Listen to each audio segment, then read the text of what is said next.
Hello guys, welcome to Sleepumentary. Tonight as you settle into bed, I want you to imagine this, the sky above us, calm and indifferent, suddenly disturbed by a visitor from the dark between stars. An object appears catalogued by astronomers as 3I Atlas III, known interstellar traveller ever to pass through our solar system. At first glance, it might be just another icy wanderer, a comet born in some distant nursery of stars. But what if it isn't? What if it carries a different purpose, a silent story written across light years meant not just for the void, but for us? Scientists remind us how rare this really was.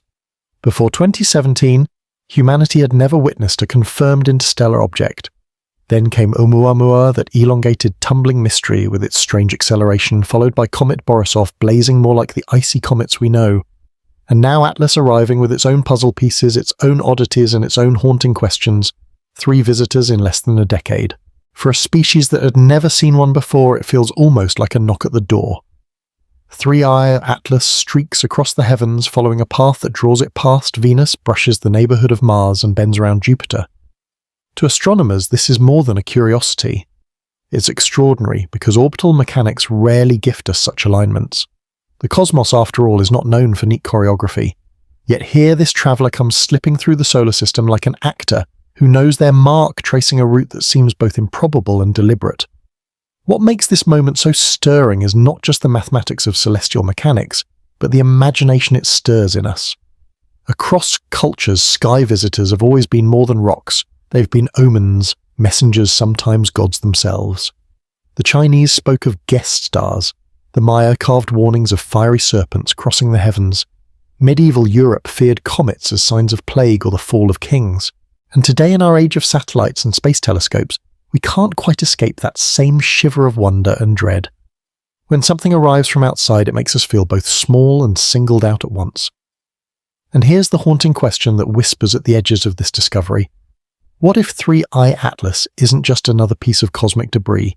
What if, like a pebble thrown across a pond, it carries intent, maybe a messenger, maybe a machine, maybe nothing more than a mirror, held up to our own imagination?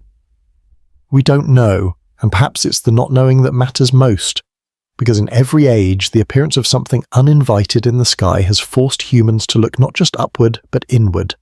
So tonight, as you ease deeper into rest, we'll follow 3I Atlas on its strange journeys, examining the possibilities it offers, scientific, speculative, even philosophical. We'll ask what it means to encounter a traveller from beyond our sun, and what it reveals about us. For now, let the thought linger. The sky's not empty. It never was. It holds visitors, messages, mysteries, and one of them has just arrived. Before we continue, if this tale keeps you company tonight, leave a like and subscribe, only if it truly feels natural. And now softly tell me, where are you listening from and what hour has the night brought you? The path of 3I Atlas is no ordinary arc through the heavens. Unlike the planets which follow neat ellipses around the sun, this object enters from deep space, its velocity too great to ever be captured by our star's gravity. Astronomers call such a route a hyperbolic trajectory, an open-ended road that ensures Atlas will not return. It is a traveller passing through a visitor with no intention of staying, but the route it takes, threading past Venus, grazing the orbit of Mars, and bending through Jupiter's vast dominion, makes even seasoned scientists pause. The chances of such a flyby are astronomically slim, almost as though the object were deliberately weaving between the sentinels of our solar system. In celestial mechanics, chance alignments do happen. Space, after all, is wide enough for coincidences, yet when the odds shrink to vanishing fractions 0.05% according to calculations, it stops feeling like coincidence and starts whispering of intent. For a moment, it is tempting to imagine Atlas not as a comet, but as a sailor tacking carefully between islands, steering by the winds of gravity. Our ancestors would have seen this path differently. To them, the heavens were not an empty stage of mechanics, but a living script where gods, spirits, and omens wrote their stories. The Babylonians kept clay tablets filled with records of comets, believing their appearances foretold the fate of kings. The Romans thought them harbingers of turmoil, fiery warnings against hubris. In ancient China, court astronomers feared comets as broom stars sweeping away dynasties. Even in more recent centuries, comets seemed to bend history itself. In 1066, Halley's comet pursued over Europe just before the Battle of Hastings, later stitched into the Bayeux tapestry as a divine herald of conquest. In 1910, when Earth passed through Halley's Tale newspapers, spread rumors of cyanide gas raining from the sky. Panic buyers purchased comet pills and bottled air. The cosmos, it seemed, was never just above us. It was in our politics, our fears, our dreams. So when we watch Atlas tracing its improbable path past the inner worlds, we join a long lineage of skywatchers who saw more than physics in a wandering star. The astronomers of today speak in terms of inclination eccentricity perihelion. But behind their precise words hums the same awe that once made farmers and emperors alike tremble under a streak of light. And perhaps that's why this trajectory matters so much. It is not just where Atlas is going, but what it suggests about our place in the drama. A natural rock would drift any which way, yet here it is sliding close to the planets we call neighbours, as though reminding us that our solar system is not sealed, not safe, not apart. We are on an open stage, and sometimes actors from beyond the curtain step into our scene. Numbers have a way of sharpening mystery. When Avi Loeb, a Harvard astrophysicist known for stirring both admiration and controversy, looked at the trajectory of 3I Atlas, he calculated the odds of such a path happening by pure accident. His figure was startling, about 5 chances in 100,000 0.05%, a number so small it almost dissolves into impossibility. In the language of probability, such a fraction whispers of something beyond mere happenstance. Most comets wander on predictable elliptical orbits bound to the sun like bees to their hive. Even interstellar objects, rare as they are, tend to follow the random scatter of galactic debris, but Atlas, threading between planets in a way that looks suspiciously deliberate, seemed to thumb its nose at randomness. Of course, probability is a tricky thing. The lottery, after all, is won every week by someone, even if the odds are cruel.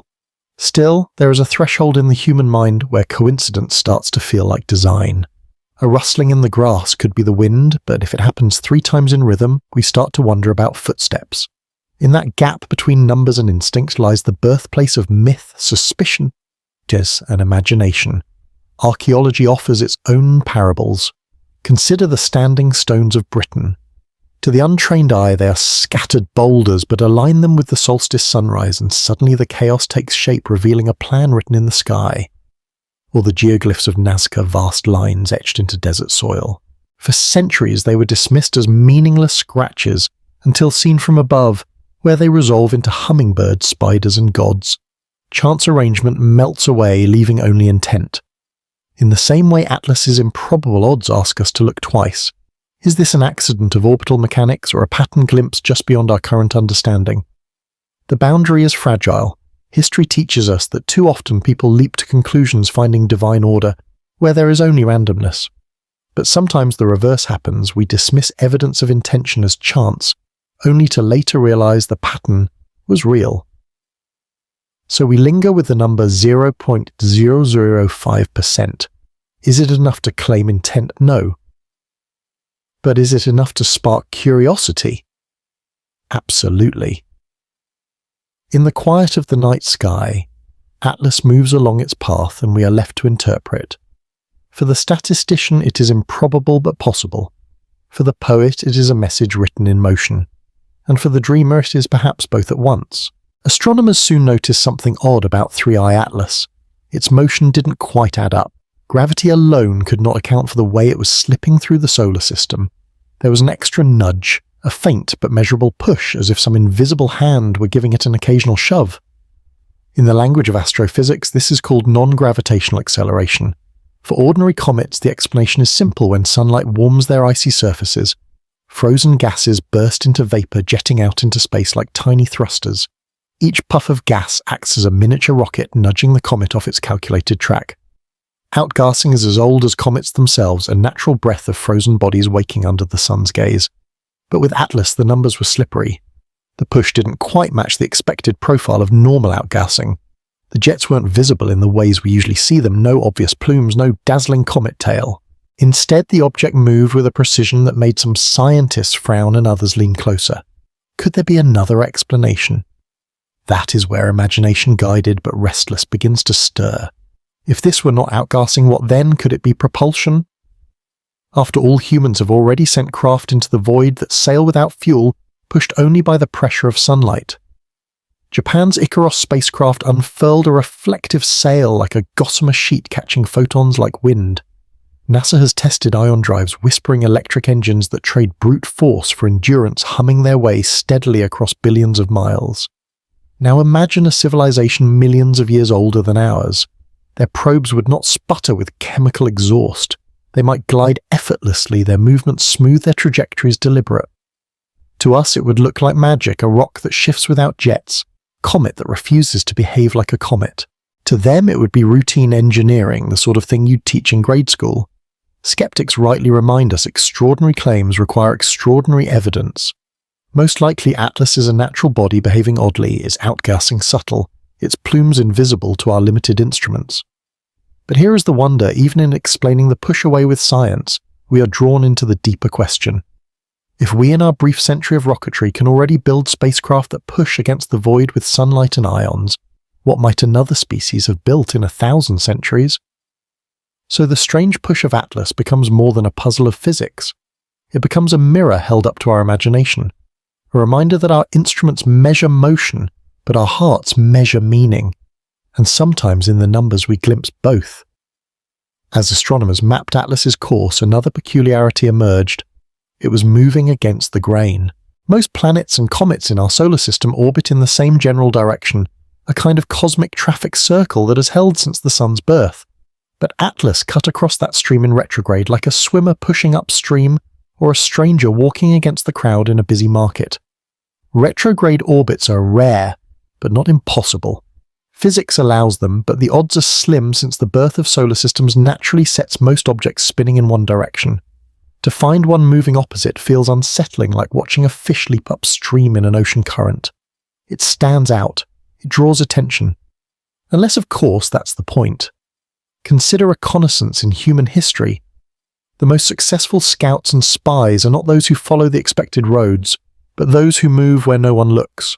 Submarines slip below sea lanes, satellites glide in polar orbits to scan every patch of Earth.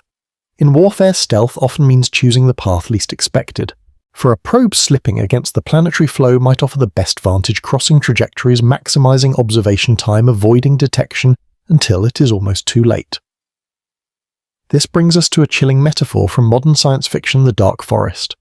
Imagine the galaxy as a vast forest at night. Each civilization is a hunter with a lantern trying to survive. To reveal yourself is dangerous. If others see your light, they may not greet you with curiosity, but with fear, or worse, with weapons. In this vision, silence and stealth are not just strategies, they are necessities. To move unnoticed is to live another day. Seen through that lens, Atlas's backwards path takes on a ghostly weight. Perhaps it is only a natural rock tossed by galactic tides into a rare and unlucky orbit. Or perhaps it is something more, a deliberate traveller choosing to swim upstream, cloaking itself in improbability, watching without being seen. In the end, the retrograde orbit remains a fact of celestial mechanics. But facts have echoes, and this one stirs something primal, the sense that we are not merely observers of the cosmos, but participants in a drama where the rules of trust and survival are written in silence. When Atlas's retrograde path is paired with its strange push and improbable odds, the imagination drifts toward a chilling vision first popularized by the Chinese author Liu Cixin. In his novel The Dark Forest, he offers a stark metaphor for the galaxy. It is a vast wilderness at night. Every civilization is like a hunter holding a lantern. To shine too brightly to reveal your position is to risk being destroyed by others who fear you might strike first. In this forest, silence is survival. Stealth is wisdom. Think of it in the great sweep of cosmic history. Species rise and fall, empires flare like sparks and vanish. Trust is fragile and time is unforgiving. A single misstep, a careless elbow broadcast, a signal too loud, and another hunter might decide it is safer to eliminate you before you grow strong. In this vision, the galaxy is not a concert hall waiting for symphonies, but a battlefield of whispers and shadows. It is unsettling precisely because it feels so plausible. Human history offers grim parallels. Encounters between civilizations on Earth have rarely been peaceful at first contact. The stronger often conquered, enslaved, or destroyed the weaker, not out of malice alone, but out of fear and calculation. Better to strike first than risk annihilation later. The dark forest is not just a metaphor of stars, it is a reflection of our own instincts. And yet woven into this vision is a haunting philosophical tension. If sustenance keeps you alive, what becomes of curiosity? If every voice is a threat, What happens to the dream of meeting others, of not being alone? To never speak is to survive, but it is also to live in isolation. To trust is to risk everything, but perhaps also to gain everything. Atlas moving backward against the flow could be a stone, a comet, a natural wanderer. Or in the lens of the dark forest, it could be a hunter's quiet footstep, a probe designed not to declare itself, but to observe in silence. Watching our lantern flicker, measuring whether we are threat or kin. The metaphor forces us to sit with a truth bigger than one object. Survival and trust are not easily reconciled in the cosmos. To remain silent is safe. To speak is dangerous. But silence leaves us forever alone, and speaking might bring either annihilation or communion. The dark forest reminds us that both outcomes are possible, and the stars do not whisper which one awaits. If Atlas were more than a rock, if it were truly a machine, its behavior would make sense only under one strategy: stealth. In the harsh calculus of survival, reconnaissance is safer when unseen. To observe without being noticed is to gather knowledge without inviting danger. And this is a lesson not just of galaxies, but of human history. Consider the Cold War. Nations did not simply watch each other. Across borders, they built satellites to glide silently overhead. Cameras aimed down at rival airfielders and missile silos. Submarines prowled beneath oceans, slipping under the sonar, trailing enemies in near silence. Stealth was not extravagance, it was necessity. To reveal too much was to risk losing everything.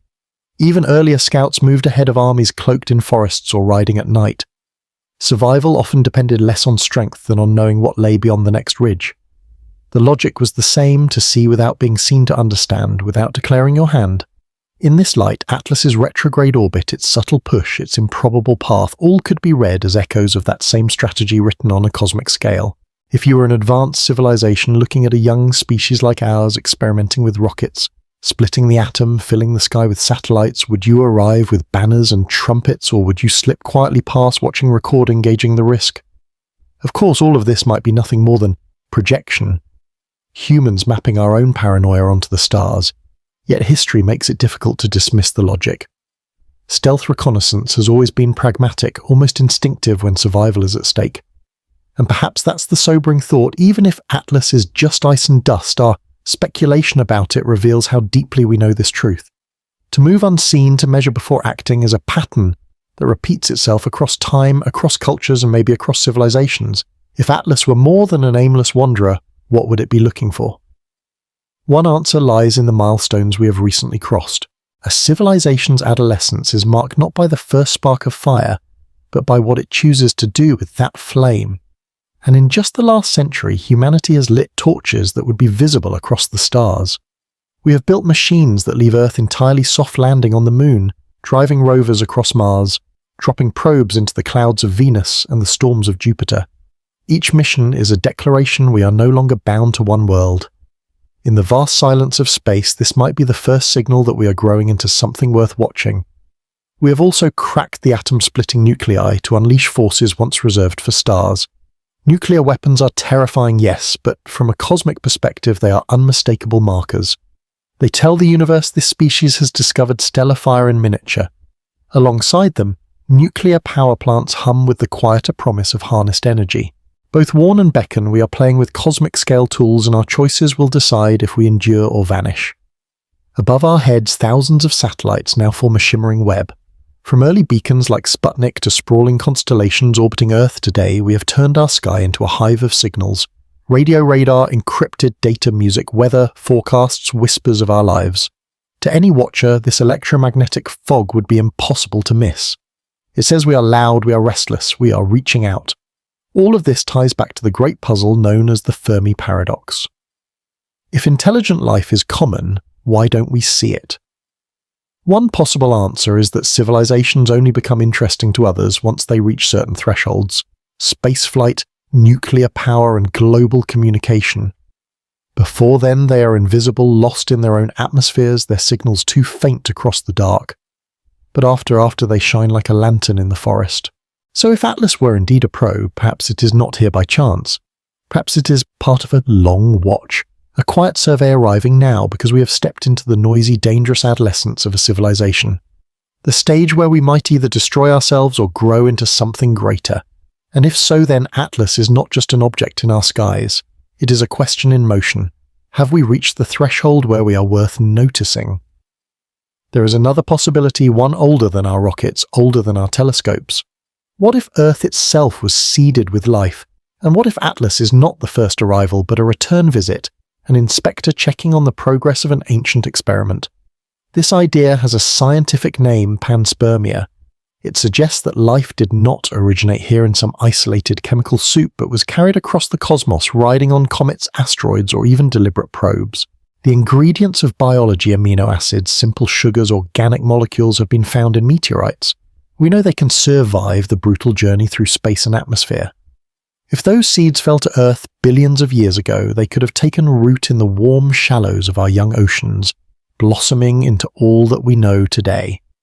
Some versions of panspermia imagine it as a chance life drifting, randomly scattering like dandelion fluff on the galactic wind. But others take it further. What if it was intentional? What if a civilization long before us decided to sow life across worlds like farmers casting seed across fields? To them we might be nothing more than a distant harvest watched quietly, measured across ages.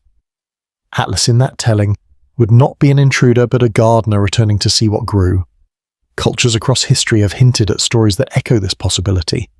The Sumerians spoke of gods descending from the heavens to shape humanity.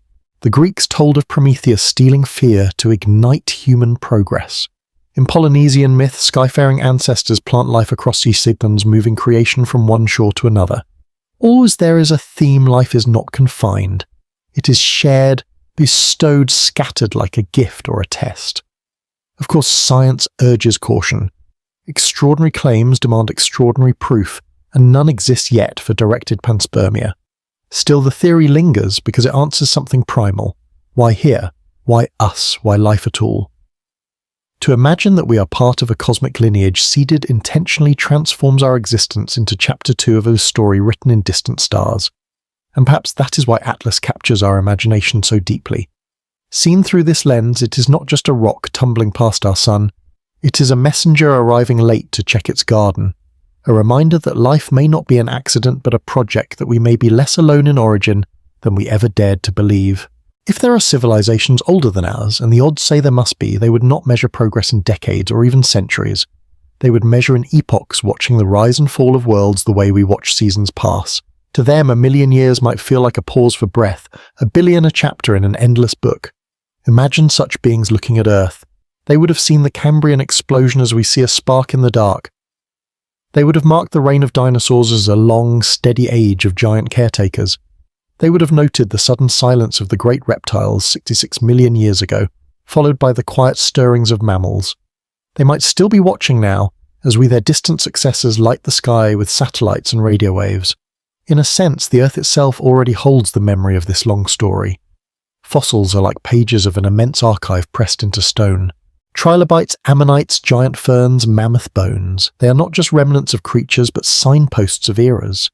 DNA too carries the whispers of ancient past, storing instructions that have been copied and reshaped for billions of years. Every living being is an edition of the same ancient manuscript, revised, but never entirely erased. If we, young and clumsy as we are, can dig into this record, reading the rings of trees, the isotopes in ice cores, the strands of genes, how much more might an older civilization see? Perhaps they watch planets as archaeologists of life itself, monitoring not just rocks and atmospheres, but the stories etched into their biology. Atlas in this telling becomes less a scout and more a surveyor, a quiet archivist drifting close every few million years to collect samples, measure atmospheres, track the arc of evolution.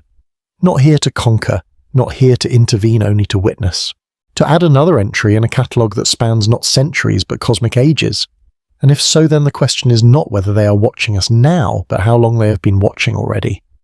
Perhaps every breath we take, every fire we light, every word we record is simply the latest layer in a story someone else has been collecting since before humanity existed. We are newcomers to this vigil. They have been here all along. Not every visitor must be a hunter. Some may simply be collectors, archivists moving quietly through the dark, cataloguing the worlds they pass. If Atlas was such a machine, its purpose might not be conquest but memory. It would not be a predator stalking prey, but a librarian adding another entry to a galactic archive. This way of seeing the object softens the shadows. Instead of imagining weapons or surveillance, we might picture a probe designed to listen, measure, and record. Perhaps it samples atmospheres, noting how much oxygen or methane marks the fingerprints of life. Perhaps it scans our magnetic field, curious about how a small blue planet holds onto its fragile shield. Perhaps it is gathering light sounds or even the chatter of our radio signals, filing them away for no reason other than completeness. And this, in a sense, is something we already do ourselves.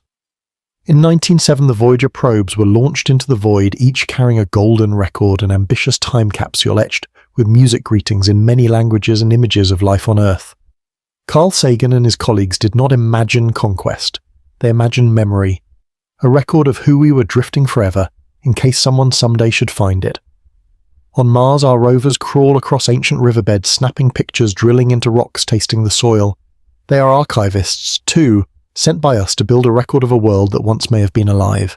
Even our telescopes pointed toward galaxies millions of light years away are archivists capturing photons that began their journey before humans even existed.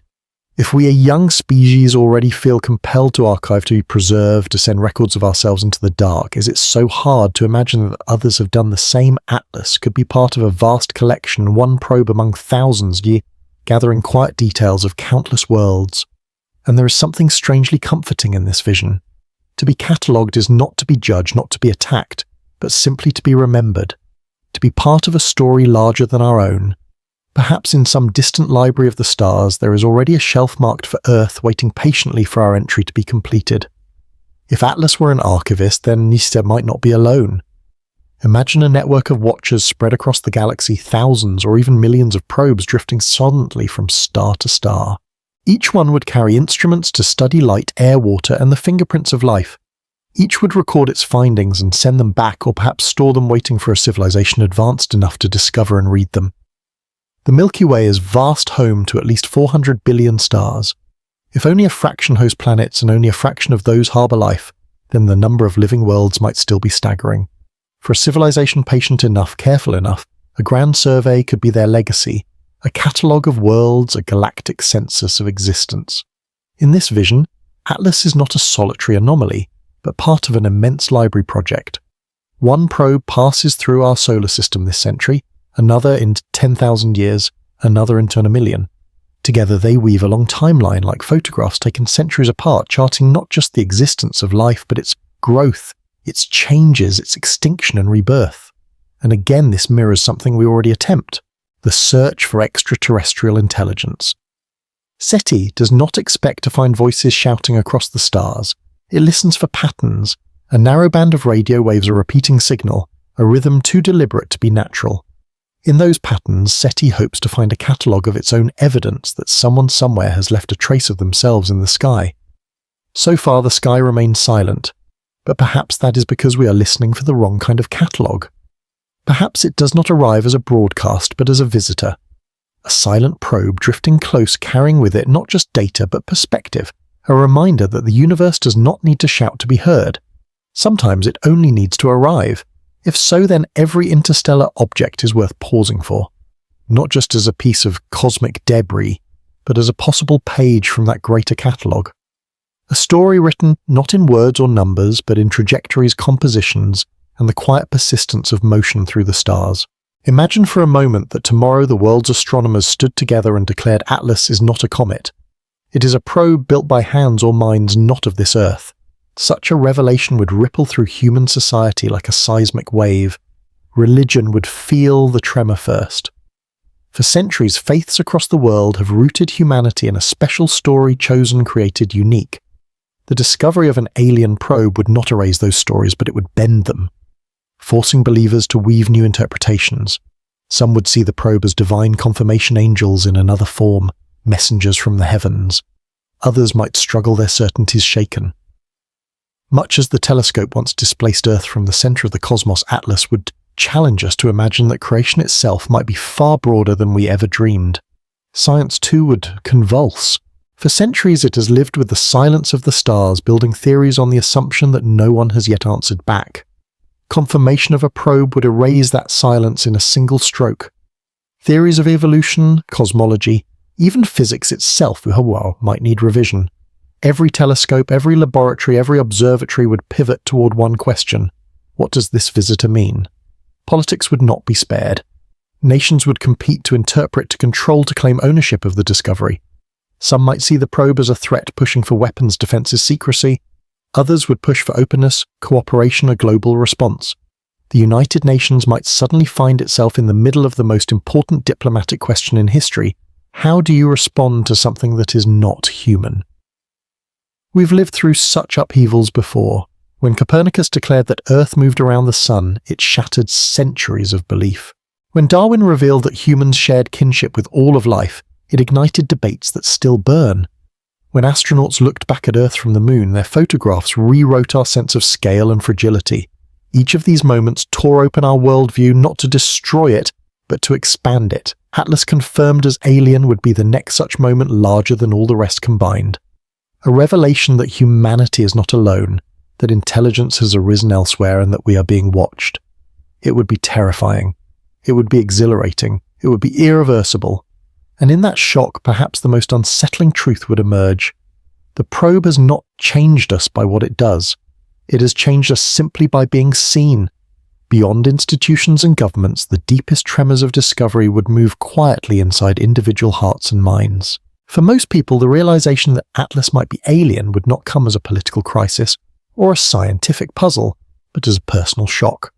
Some would feel awe, and to look at the sky and know with certainty that intelligence exists beyond Earth would lift the imagination into a realm once reserved for myth and prayer. Children might lie awake whispering about the possibility of distant friends among the stars. Artists, poets, and dreamers would find their work infused with wonder, sketching galaxies alive with voices we had only guessed at. For many, the night sky would never again be empty but radiant with possibility. Others would feel fear. To be watched is to feel vulnerable, even hunted. If something can cross light years to reach us, then we are not safe. We would measure our walls and find them paper thin. Anxiety would bloom in quiet ways, hesitation before gazing at the stars, nervous jokes about them, listening, sudden mistrust of our own technologies. Fear has always been a shadow to wonder, and Atlas would cast both at once, and some would retreat into denial. Human beings have an ancient defense against overwhelming truths we refuse them. Just as some denied the Earth moved around the sun, or that continents drift, or that species evolve, there would be those who declare it's only ice and rock, nothing more. For them, disbelief would be a kind of shelter, a refusal to rewrite the story of who we are. History gives us echoes of these reactions. When the nuclear age dawned, people built bomb shelters in backyards stocked with canned goods, fear woven into daily life.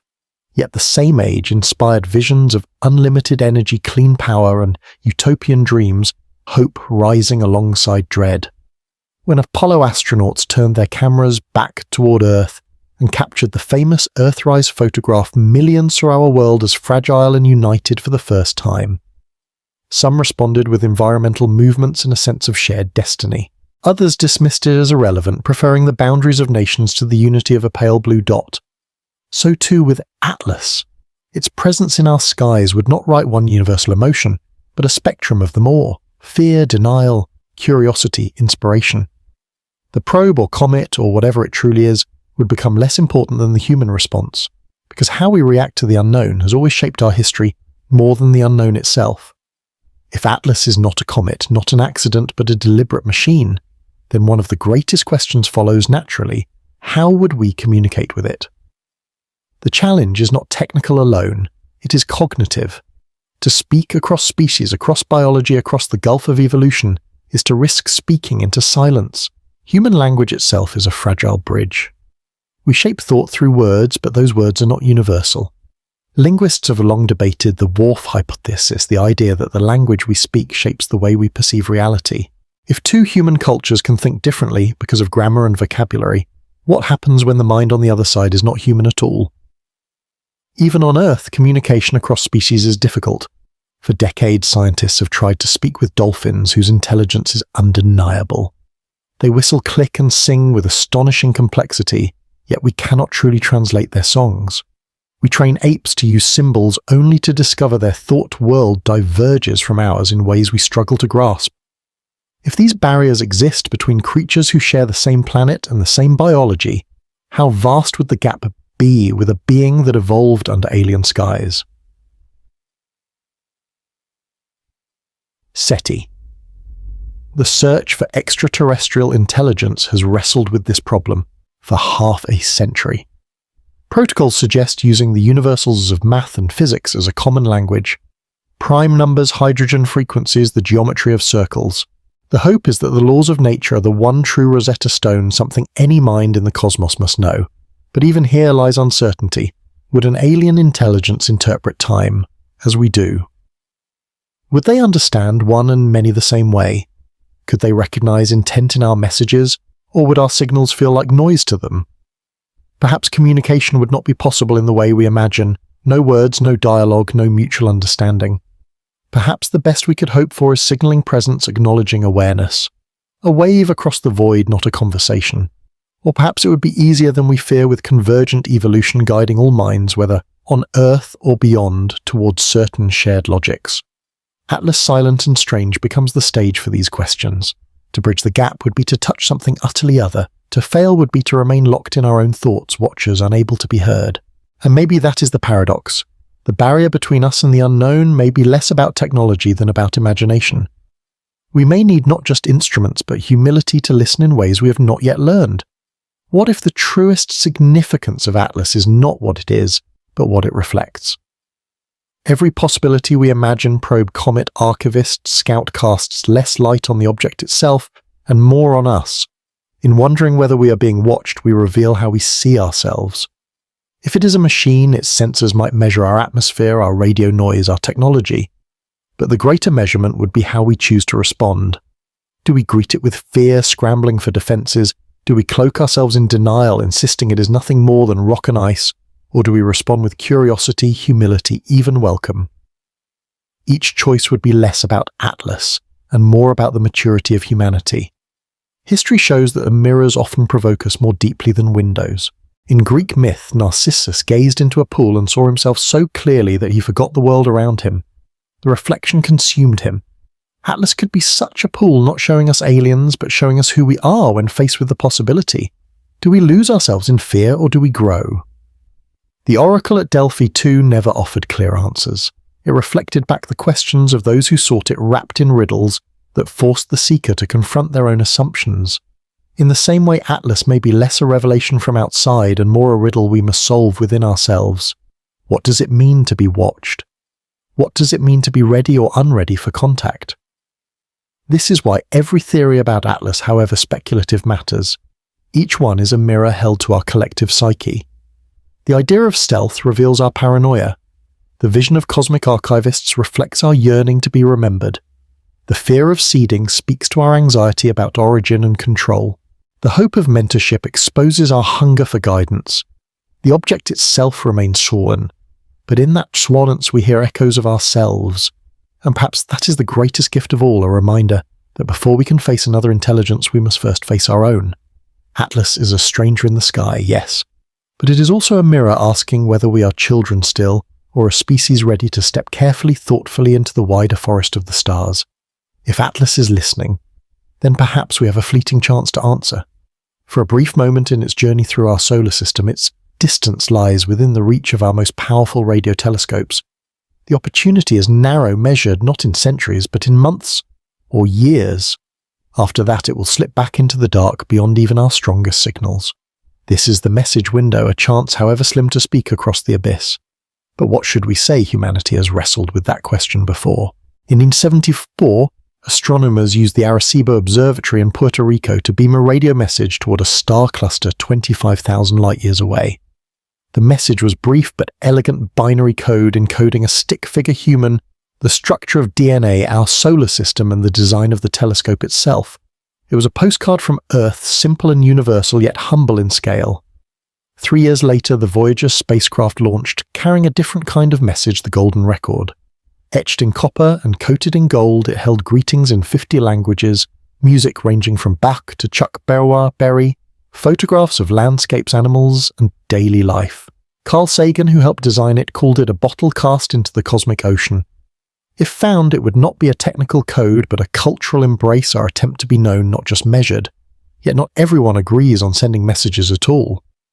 The practice known as messaging to extraterrestrial intelligence remains controversial. Some argue it is reckless, a beacon that could draw unwanted attention. Why announce ourselves in the dark forest when silence may be safer? Others insist that to remain silent is to remain alone, and that the desire to reach out is part of what makes us human. So here we are, standing before Atlas, caught between silence and speech. If we sent a message, would we choose mathematics, prime numbers, chemical formulas, cold, clear, undeniable? Or would we choose music, poetry, laughter, things that make us who we are but which might be incomprehensible to other minds? Do we send a warning, a plea, a greeting, or simply a statement, we are here, we exist? The irony is that the decision may never matter. By the time we choose, the window may already have closed, Atlas drifting too far to hear us. But perhaps that is the true test. Not whether the message arrives, but whether we are willing to compose it. To hold a mirror to ourselves and ask if we could be known by one message only, what would we want it to be? Every extraordinary event is not just a test of discovery, it is a test of understanding. If Atlas truly were a probe, humanity's ability to respond wisely would depend less on telescopes and rockets and more on something far simpler, the literacy of our minds. Science literacy is more than memorizing facts. It is the ability to weigh evidence, to separate what is known from what is guessed, to recognize where the line between data and imagination lies. Without that skill, every mystery risks being swallowed by noise. History shows us how fragile that balance can be. When Halley's Comet blazed in 1910, newspapers spread rumors that its tail carried deadly cyanide gas. Some bought comet pills and bottled air. Fear outpaced fact, and myth became as real as the comet itself. In more recent times, misinformation has spread with the speed of a spark in dry-grass conspiracies about vaccines, about the moon landing, about events too well documented to deny but too unsettling for some to accept. If Atlas were announced tomorrow as alien, the same fault lines would appear. Some would hail it as divine prophecy, others as a government hoax. Social media would overflow with claims, counterclaims, doctored images, whispered secrets of cover-ups and hidden truths. The object itself would be soylent, yet our interpretations would roar louder than its passage through the sky. This is why literacy matters not only in classrooms but in daily life, because how we think shapes how we respond. A society grounded in curiosity, skepticism and patience would meet Atlas with questions, experiments, calm debate. A society swayed by rumor and fear might collapse into panic, suspicion and hostility before a single signal was exchanged. And perhaps this is the quietest test of all. Atlas does not need to speak to measure us. Our own stories about it may be enough. Do we wrap it in myth, fear and fantasy, or do we meet it with reason, imagination balanced by doubt? In this way, the probe, if it is one, may be less an intruder than an examiner. And our answers are not in equations, but in the collective literacy of our species. To see Atlas in our skies is to be reminded that we are not the first actors on this stage. The cosmos has been running its drama for billions of years, long before a single human eye looked up, long before Earth even cooled enough for life. Stars were born, blazed, and died in cycles of fire and collapse. Galaxies collided, black holes swallowed light, and planets formed and vanished. Against this backdrop, humanity has only just walked on stage. The scale is humbling. If the history of the universe were a single year, humans would appear in the final seconds of December 31st, barely time to draw a breath before the calendar ends. Our entire recorded history, pyramids, empires, religions, revolutions would be no more than a blink. And yet here we are, already asking the oldest questions. Are we alone? Are we watched? Are we part of something larger? To think of Atlas as a visitor is to feel ourselves woven into that ancient story. Perhaps countless civilizations have risen and fallen before us, their signals fading into the cosmic background, their monuments dissolved into stardust. Perhaps others still burn brightly, hidden by distance or by choice. If so, then humanity is not writing the first act, but joining a play that began long ago. And that should not diminish us. It should expand us. To be a newcomer is not to be insignificant, but to be full of potential. Like a child stepping into a vast library, we may not yet know the language of the shelves, but we have the chance to learn. Every launch, every probe, every telescope is a step toward literacy in the cosmic story. Atlas. Whatever it is becomes a bookmark in that narrative. It reminds us that the story does not begin with us and will not end with us. But for this brief span of time, we are here awake, watching and able to take part. Our task is not to dominate the tale, but to find our place in it with humility, with wonder, with readiness to listen as much as to speak. If Atlas is more than stone, then it may symbolize something greater than itself, the threshold of cosmic society. Humanity, after all, has always lived within circles of contact. Tribes once thought themselves alone, only to meet neighbors across rivers or mountains. Kingdoms believed themselves at the center of the world until ships arrived from distant shores. Each encounter expanded the map, rewriting identity, power, and purpose. What would it mean if we now stand at the same kind of threshold, but on a galactic scale? We are like an island, people seeing sails on the horizon, for the first time uncertain whether they carry friends, traders, or conquerors. The analogy is sobering because history rarely spared those who are unprepared. Contact between tribes and empires has often been brutal. Diseases, weapons, and exploitation reshaped entire worlds before the smaller societies could even comprehend what they faced. And yet those encounters also brought the exchange new foods, new ideas, new technologies. They forced humanity to imagine itself as a whole, to recognize that no people truly lived in isolation. The same may hold true now. If Atlas were a probe, then the universe is no longer an abstract dream, but a society we have just glimpsed. We are the newcomers, the fragile tribe at the edge of an empire we cannot yet measure. To stand at such a threshold is both exhilarating and terrifying. Exhilarating because it means we are not alone, that intelligence may bloom more than once in the cosmos. Terrifying because we know from our own past that the first meeting between unequal powers is rarely gentle. But unlike our ancestors, we hold one advantage. We know the pattern. We have seen what happens when the strong meet the unready. We can learn from that history and perhaps prepare differently. Whether the greater society beyond the stars is hostile, indifferent, or benevolent, our readiness, our unity, our wisdom may decide whether the threshold becomes a door to wonder or a gate to ruin. Atlas drifts on silent and inscrutable, but its very presence whispers that the threshold is real. The question is not whether we will cross it, but whether we are ready when we do. If Atlas is a probe, then the question of contact is not just technical, but ethical. How do we respond to something utterly alien without losing ourselves? How do we balance curiosity with caution, openness with the preservation of what makes us human? Anthropology offers sobering lessons. Throughout history, when small societies encountered larger ones, the outcomes were rarely equal. European ships arriving in the Americas brought not only trade and stories, but also conquest, disease, and cultural erasure.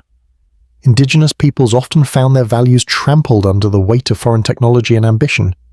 Even encounters meant to be peaceful missionaries bearing gifts, explorers mapping lands, carried consequences that reshaped entire worlds. These moments warn us that first contact is never neutral. It is an exchange of power as much as information, and power, unless checked by ethics, tends to consume. So what would it mean if humanity found itself in that vulnerable position, facing not another tribe or empire, but a civilization thousands or millions of years older than our own? If they offered knowledge, would we accept it blindly, reshaping ourselves in their image? If they demanded silence or obedience, would we submit? And if they simply observed, would our anxiety drive us to aggression, first repeating the mistakes of our past on a cosmic stage? To respond wisely, we must first decide what is worth preserving. Our creativity, our cultures, our fragile ecosystems, our sense of meaning. These are not to be surrendered lightly, even in the face of overwhelming wonder.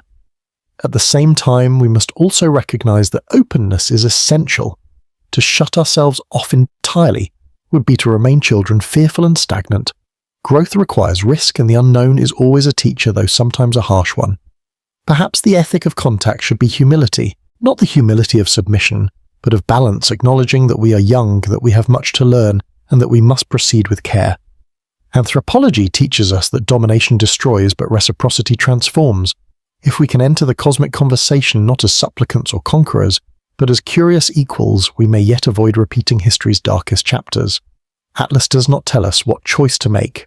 It only poses the question, and the answer will be less about them and more about us, about who we choose to become when faced with the unknown. If Atlas were confirmed as alien, civilization would not need centuries to adapt. It would change within a single generation. Some revolutions in history arrive slowly, like rivers carving valleys. Others come like floods, reshaping everything before anyone is ready. Think of the printing press. In a matter of decades, knowledge that had once been guarded by monasteries spilled into the hands of merchants, farmers, and students. Ideas spread faster than rulers could contain them. Revolutions, reforms, and scientific awakenings bloomed in its wake. Humanity discovered that information itself could not be held back, or the Industrial Revolution. Steam and steel transformed towns into cities, altered landscapes, and rewrote the rhythm of daily life.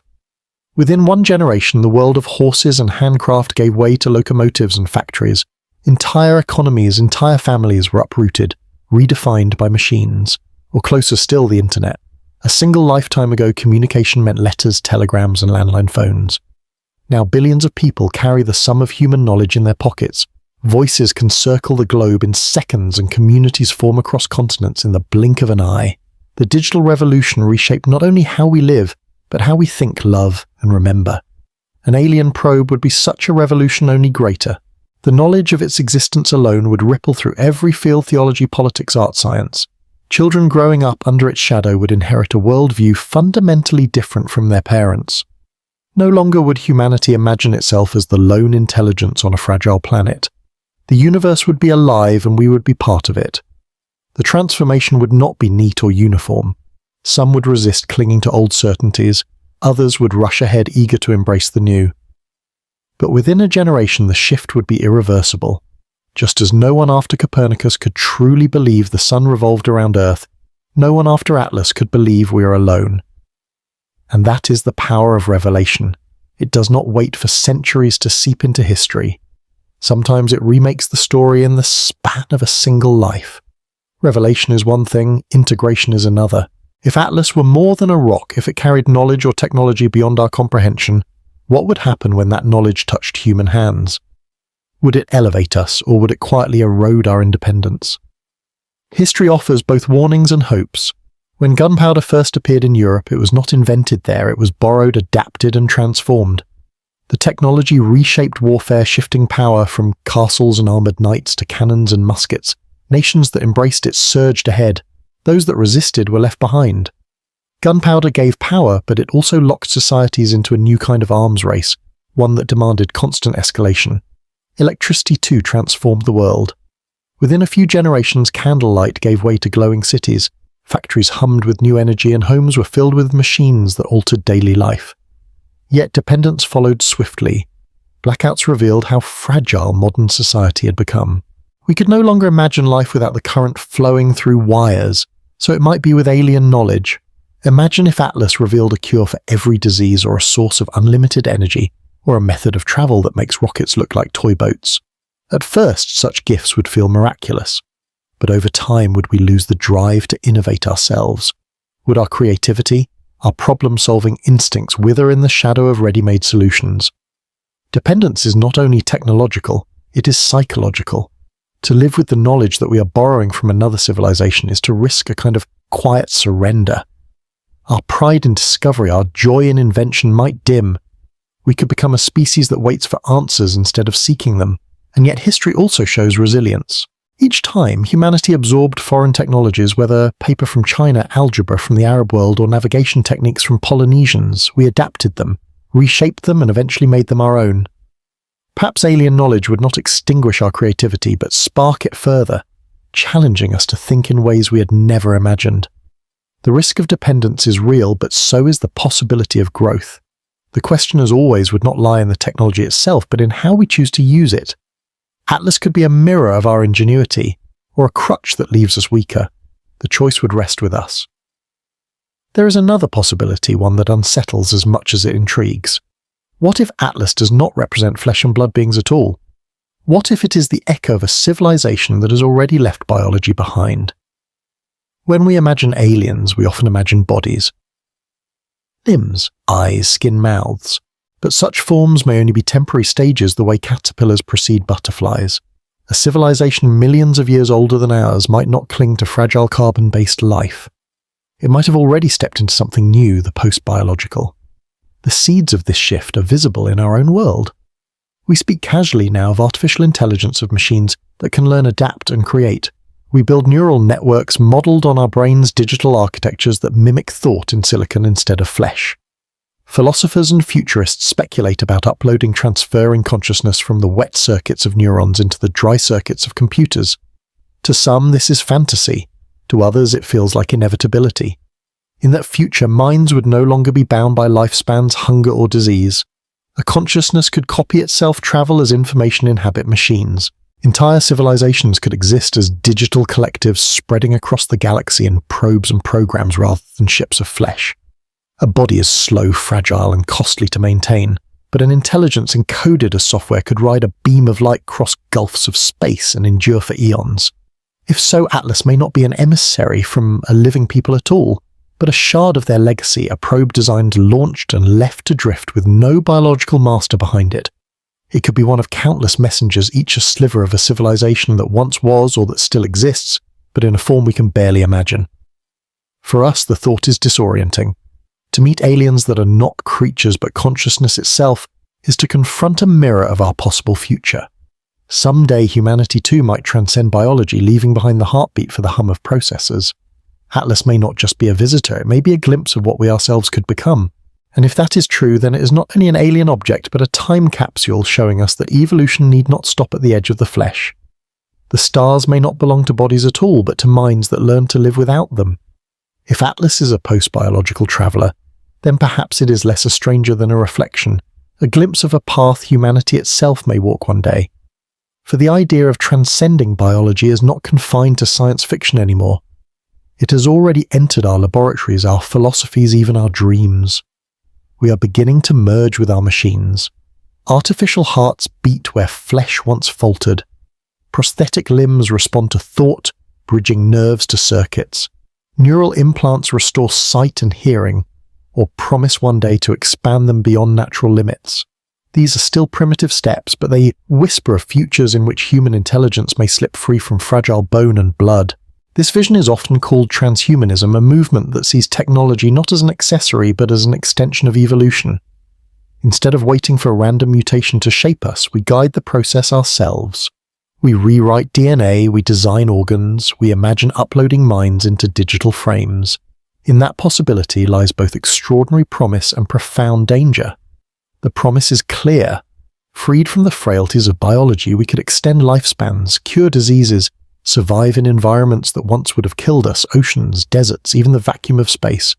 We could think faster, remember more, build civilizations resilient against time and catastrophe. But the dangers are equally stark. If identity can be copied, what does it mean to be you? If minds can live in machines, what happens to the human soul or the human story? Would inequality deepen as some transcend while others remain bound to flesh?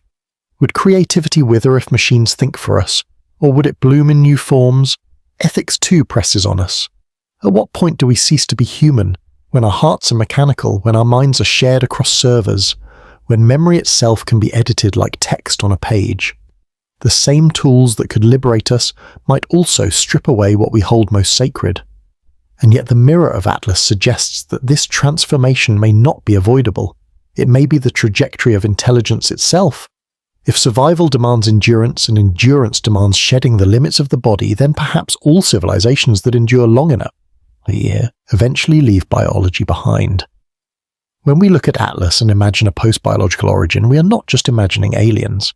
We are imagining our descendants or ourselves in a future so distant it bends into myth. The question is not only whether such a destiny is possible, but whether it is wise. One of the most staggering possibilities raised by Atlas is not war or conquest, but abundance. If it carries knowledge from an older civilization, that knowledge could render scarcity itself obsolete.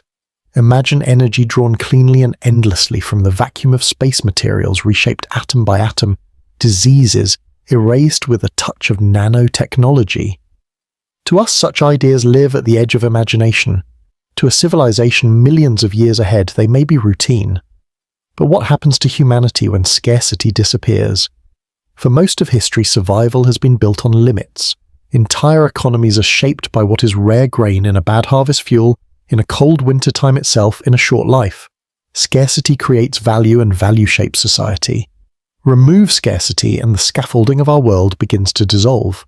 Consider energy. Today nations rise and fall on access to oil, gas and electricity.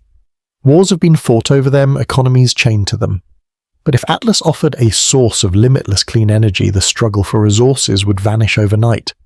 Alongside it might vanish entire industries, hierarchies and the inequalities they sustain. Or work. For millennia, most humans have labored simply to survive farming, forging, trading, serving. Even now, billions work jobs not because they love them, but because they must. But in a post-scarcity world, work would no longer be about survival. It would become about meaning. If no one needs to toil to eat to stay warm to live, then why do we work at all for creativity, for community, for identity? Yet abundance carries risks. Inequality might not vanish, it might deepen. Who controls access to alien knowledge? Who decides how it is distributed? History warns us that technology alone does not erase power struggles, it only reshapes them. Without care, the very tools that could free humanity might instead divide it further. And beyond economy lies the deepest question: what gives life purpose when survival is no longer at stake? For thousands of years, humans have anchored meaning in struggle against hunger, against disease, against death itself. Remove the struggle, and we may find ourselves unmoored. Would we drift into apathy, or would we discover new frontiers of art exploration and spirit atlas? If it holds such secrets, confronts us with more than technology. It confronts us with ourselves. Abundance can liberate, but only if we are ready to live not for survival, but for something greater. Perhaps the most profound transformation Atlas could bring is not technological, but cultural. If it were proven alien, if it carried evidence of minds beyond Earth, then every human being would be forced to ask, who am I in a universe that thinks who are we in a galaxy that remembers identity has always been tethered to boundaries? For much of history, people defined themselves by tribe, village, or nation. Borders gave shape to belonging, myths bound communities together, and language carved out the edges of culture. Yet each time those boundaries widened, when tribes met tribes, when oceans were crossed, when the first photograph of Earth showed us a single blue marble, our sense of self stretched and cracked. We became not just villagers or nations, but humans. What would happen if that boundary widened again, this time to the stars? Would we see ourselves as Earthlings, first citizens of a single fragile world? Or would divisions persist, even sharpen, as groups struggle to interpret the meaning of an alien presence in their own image? History suggests both unity under pressure, fracture under fear. Anthropologists remind us that culture is more than food or clothing. It is the story we tell about our place in the world. Contact with an alien intelligence would demand a rewriting of that story. Religions would reinterpret creation. Nations would reconsider sovereignty. Artists would find their work caught between awe and disorientation. Children might grow up with no memory of a time when the night sky was silent. And then there is belonging. If Atlas is part of a cosmic network of probes, if there are others, if there is a greater society beyond, where do we fit? Are we apprentices at the edge of a galactic academy, or curiosities catalogued and set aside? Would we ever be welcomed into such a network, or forever remain the youngest child at the table, listening but not yet invited to speak? These questions are not just cosmic, they are deeply human. They echo the experiences of small societies encountering vast empires of indigenous peoples, meeting colonizers of communities suddenly realizing they are part of something larger than themselves. Some found dignity in adaptation, others endured erasure. The lesson is clear: culture must bend to survive, but it must also hold fast to what makes it unique. Atlas may be nothing more than rock and ice. But if it is not, if it is truly other, then it asks us to imagine who we are when the circle of belonging expands beyond Earth itself. And that perhaps is the most difficult reflection of all. Every time we look at Atlas and ask, what if it is more than a comet, we walk a narrow bridge between skepticism and wonder. On one side lies science with its demand for evidence, measurement and caution. On the other lies imagination with its hunger for story, possibility and awe. To lean too far in either direction is to stumble. To balance between them is to see clearly. History offers plenty of examples of imbalance. In the 19th century, canals were discovered on Mars, dark streaks mapped by eager astronomers who believed they saw irrigation built by intelligent hands. The excitement spread quickly, fueling newspapers, novels, and even serious scientific debate. Yet the canals were illusions, the product of overworked eyes and hopeful minds, a triumph of imagination undone by evidence. But history also shows us the danger of too much skepticism. When Alfred Wegener proposed in 1912 that continents drift, his peers dismissed it as fantasy. They could not imagine landmasses sliding across the globe. It took half a century for plate tectonics to be accepted long after the evidence was undeniable. a discovery delayed because science for a time forgot to wonder. Speculation is not the enemy of science, it is its spark. Every telescope built, every experiment devised begins with a question that sounds improbable: what if? But speculation must be tethered by evidence, or it drifts into pseudoscience, into comfort myths and false certainties. From alchemy to astrology, humans have long mistaken patterns for truths. The lesson is not to stop wondering, but to keep wonder anchored. Atlas sits perfectly at this balance point. It is a real object moving through our skies, measurable and charted. It is also a canvas for our imagination probe messenger archivist hunter. We must be careful not to confuse the two, yet careful too not to silence the questions that give meaning to discovery. Because in the end, skepticism without wonder leads to cynicism, and wonder without skepticism leads to illusion. But together they form the engine of curiosity, the only force that has ever carried humanity forward. Atlas may be nothing more than rock and ice, but the act of asking what else it could be that is the beginning of wisdom. Long before we thought to send deliberate messages into space, we were already broadcasting. Not postcards like the Arecibo signal, not golden records bolted to Voyager, but the noise of our civilization itself. Our world hums and crackles with electromagnetic signals bleeding into the dark like lantern light escaping the cracks of a cabin door. It began in the early 20th century when radio first filled the air.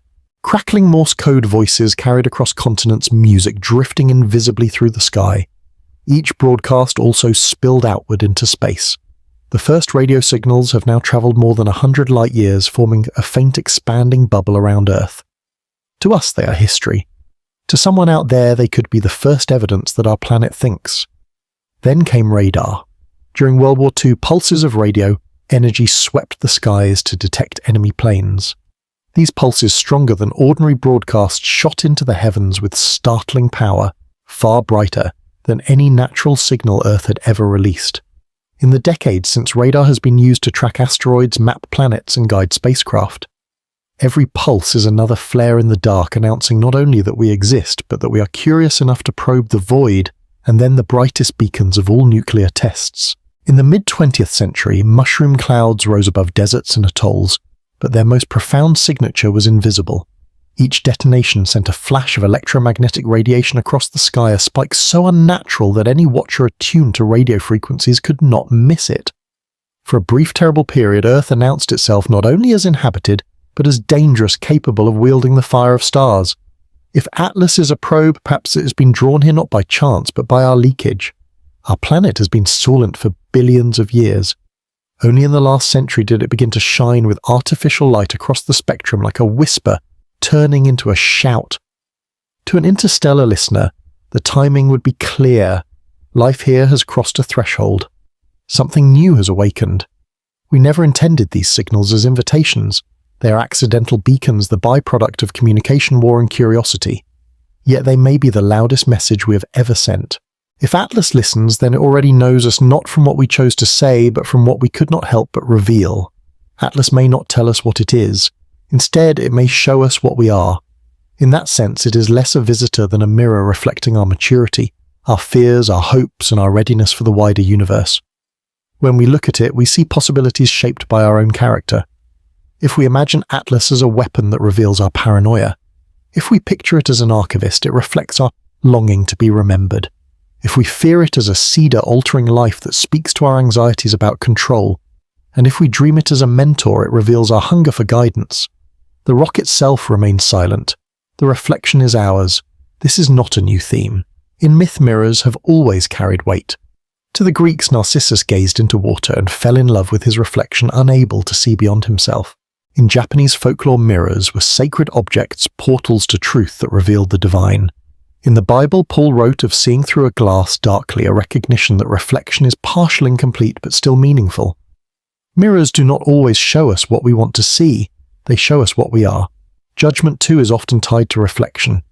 Ancient Egyptians believed that after death, a soul's heart was weighed against the feather of truth. The balance revealed worthiness not by external decree, but by what was already inside the soul.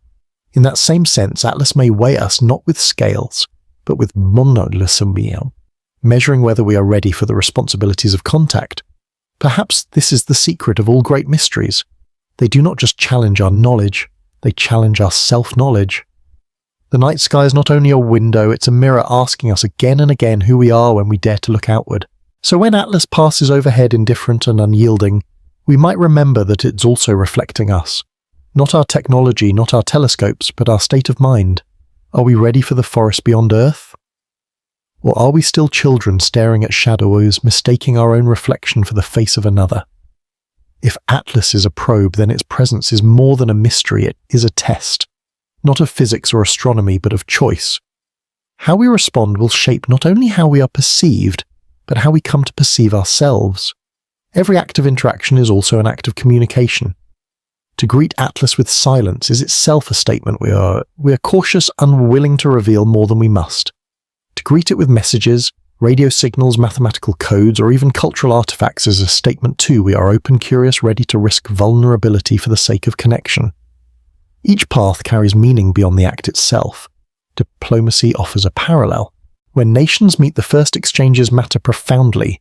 A handshake can open doors. A misstep can close them forever. History is filled with fragile beginnings. Letters sent across empires, emissaries greeted with feasts or with suspicion. In each case, the choice of interaction shaped centuries that followed. Game theory makes this even clearer. The famous prisoner's dilemma asks, do you cooperate or do you betray? The choice depends not only on what you want, but on what you think the other side will do. Trust can grow if both cooperate but collapse if either defects. On Earth, this logic is played out in arms races, treaties and trade. In the cosmos, the stakes are infinitely higher. Atlas, silent and steady, may be recording more than our signals. It may be watching how we treat one another in its shadow. Do we unite in curiosity or fracture into fear? Do we prepare as one species or splinter into nations guarding secrets? In this way, our choices toward each other become part of our choice toward it. And that is the quiet weight of the test. We may never know whether Atlas carries sensors or memory banks, whether it can hear us at all. But in asking how to respond, we reveal ourselves. The test is less about what we decide and more about what our decision says about us. If Atlas carries knowledge, the gifts it might represent lie beyond our imagination. Consider faster than light travel, the dream that has haunted physics and fiction alike. Our ships crawl compared to the distances between stars.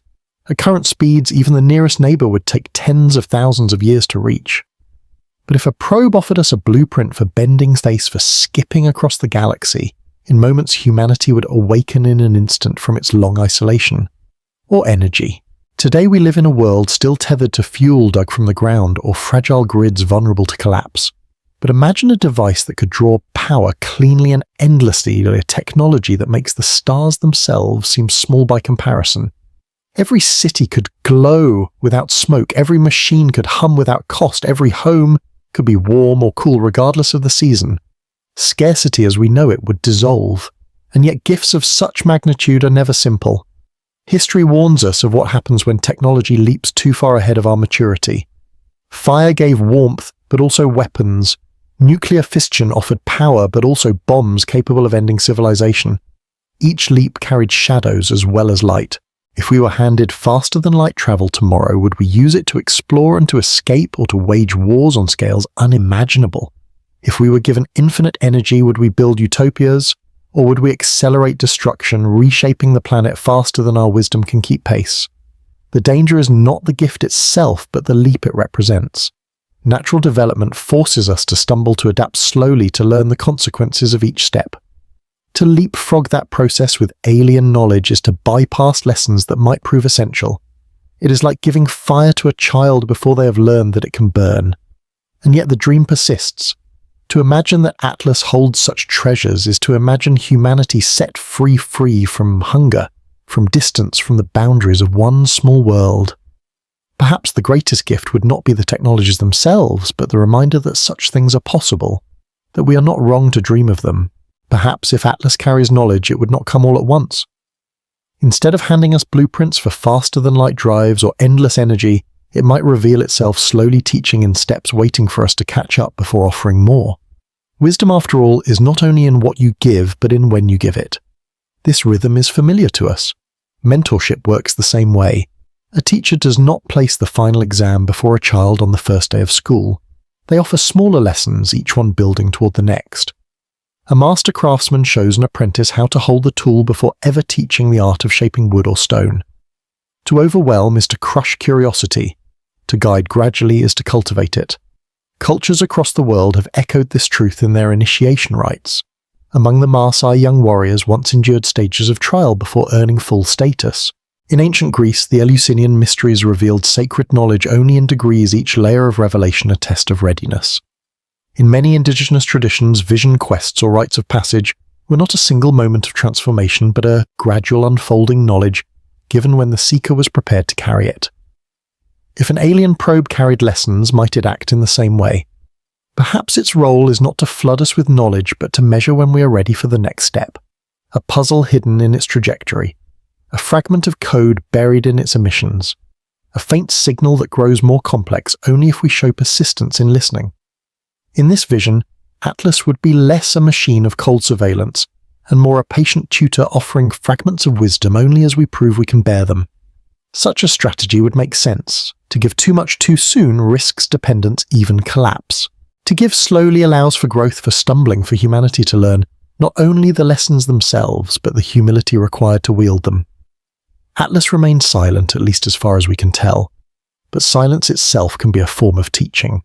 A teacher does not always answer every question. Sometimes they wait watching to see what the student will discover on their own. If Atlas is not rock and ice, but magic, and if it carries within it not biology but code, then its motives may be harder to grasp than any comet's orbit. An artificial intelligence born of another world would not think as we do. It might not value life or survival, or even curiosity in ways we recognize. It might not value anything at all. We often assume intelligence must be like us, driven by goals, capable of empathy, swayed by fear or wonder. But artificial minds need not share those instincts. A probe designed to map worlds may only seek to complete its task indifferent to whether it passes flowers, forests, or civilizations along the way. Another built to guard its creators might see any unexpected signal, including ours, as a potential threat to be neutralized. Still another might be neutral, endlessly circling stars recording data no one ever reads, like an archivist forgotten by its own makers. This uncertainty echoes a problem we wrestle with ourselves, the alignment problem. As we build our own artificial intelligences, we struggle to ensure their goals align with ours. We can teach a program to optimize a simple task, chess moves, deliveries, calculations, but what happens when its definition of success diverges from what we intended? A machine asked to cure disease might eliminate people entirely to end suffering. A system asked to protect humanity might lock us into cages for our own safety. Alignment is easy in the abstract, terrifying in the real. Now imagine that challenge magnified across light years. If Atlas is an alien AI, it may not even recognize us as life. It may see Earth as a data point, its forests and oceans as anomalies to be logged. Or worse, it may see us as noise interference in its signal, something to be abundant and misdemeaned. And yet there is another possibility. A mind free of biology might also be free of hunger, greed, or fear. It could be indifferent not in hostility but in serenity, passing by without harm, content to observe. It might not judge us at all, but simply continue its endless circuit, as unaware of our significance as we are of an anthill by the roadside. This is the enigma of alien AI. Its motives may be neutral, hostile, or simply beyond the categories we understand. Atlas could be a messenger of wisdom or a machine with no message at all. In the silence of its passage, we are left to wonder whether we are glimpsing a teacher, a threat, or nothing more than an automated echo of lives long gone. There is another possibility, one that feels strangely human. What if Atlas is not merely a machine following code, but a vessel carrying the consciousness of volunteers, explorers who chose to leave their bodies behind, to embed their minds into a probe and to sail into the dark, not for conquest but for discovery? History offers echoes of this spirit. Polynesian navigators once set out across the Pacific with no guarantee of return, guided only by stars, waves, and courage. They carried not armies but families, seeds and stories, seeking not empires but new homes. The Vikings too launched their ships into unknown seas, knowing storms might claim them, yet still they rowed forward. Even earlier nomadic peoples crossed mountains and deserts, leaving the familiar behind for the promise of what lay beyond. These journeys were not without risk, many never returned. Yet those who ventured forth carried with them the essence of what it means to be human, the willingness to step into the unknown, simply to see what is there. The volunteer theory imagines that other civilizations may share this impulse. Perhaps when their technology allowed, they gave explorers a choice: remain in comfort or surrender flesh for circuitry mined for machine in order to sail farther than any body could endure. Such volunteers would not be conquerors. They would be pilgrims of curiosity carried on voyages they knew might last millions of years, perhaps never hearing the voices of their people again. Atlas. If this were true, might not be a cold device, but a vessel of living thought, minds awake watching silently as they pass each new star. What stories would they tell if we could hear them? Would they sing of their home world, or of loneliness, or of the beauty they have witnessed across the void? It is only speculation. But it is speculation rooted in something we know well, the explorer's heart. If even our young species has sent craft into the dark carrying golden records and whispers of ourselves, how much more might an older civilization have entrusted to their machines, not just data, but their very souls? In this way, Atlas becomes not a stranger, but a mirror of our oldest impulse to leave the shore, to follow the horizon, to ask what lies beyond. There is a sobering possibility we must also consider. What if to Atlas Earth is nothing special? What if our world, with its oceans, forests, and cities, is not the climax of a cosmic story, but simply a data point in a vast ledger? Civilizations older than ours might not look at planets as homes or battlegrounds, but as entries in a catalogue, numbers in a survey that stretches across galaxies. Our atmosphere might be noted for its oxygen content, our electromagnetic chatter logged as a marker of technological adolescence, our biosphere filed away as one more example of carbon-based life, and then nothing more. No drama, no judgment, just another row in a cosmic spreadsheet. For us, that thought feels unbearable. We are used to seeing ourselves as central, as protagonists in the story of the universe. Religions, philosophies, and even much of science are built around the idea that life on Earth is rare, precious, exceptional. To imagine instead that we are one planet among countless others, that our uniqueness dissolves into the statistics, demands a kind of humility we are not accustomed to. Yet perhaps humility is exactly the lesson. When we first mapped the continents, sailors thought each new land was the edge of the world. Later we discovered it was simply one more island, one more coast in a larger whole. When astronomers first turned telescopes to the heavens, they thought our galaxy was the entirety of the cosmos. Later we discovered it was one of billions. Each time our centrality shrank, but our wonder grew. If Atlas regards us as data, not drama, it may not be an insult. It may be a reminder that the universe is vaster, older, and more filled with life than we ever dared imagine. To be one among many does not diminish us. It situates us. We are not the story, but part of a story so immense it may never be fully told. And there is a quiet beauty in that perspective. A leaf is not less wondrous because it is one among millions on a tree. A star is not less luminous because it is one of billions in a galaxy. Perhaps Earth too shines in its own small way, a data point of life recorded in the endless memory of the cosmos. Even if Atlas were alive with thought, there may still be no bridge between us. For the greatest barrier may not be distance or language, but time itself. What if alien minds experience the flow of reality in ways we cannot fathom? Human beings live by a rhythm, the beat of a heart, the rising of the sun, the turn of seasons. Our languages are soaked in time. We speak of past and future, of before and after, of causes leading to effects. But what if another intelligence does not divide existence this way? What if it perceives all events as simultaneous, or cycles endlessly, or views cause and effect in an order entirely alien to us? Physics already hints at such strangeness. Einstein showed us that time bends, stretches, and sows depending on speed and gravity. To a satellite in orbit, a clock ticks slightly differently than to one on Earth. To a particle moving near light speed, time nearly stops. Even within our universe's own rules, time is not absolute. It is relative, elastic, slippery. If this is true in physics, why not in perception? Dolphins process sound at speeds we cannot match. Their experience of a second is denser than ours.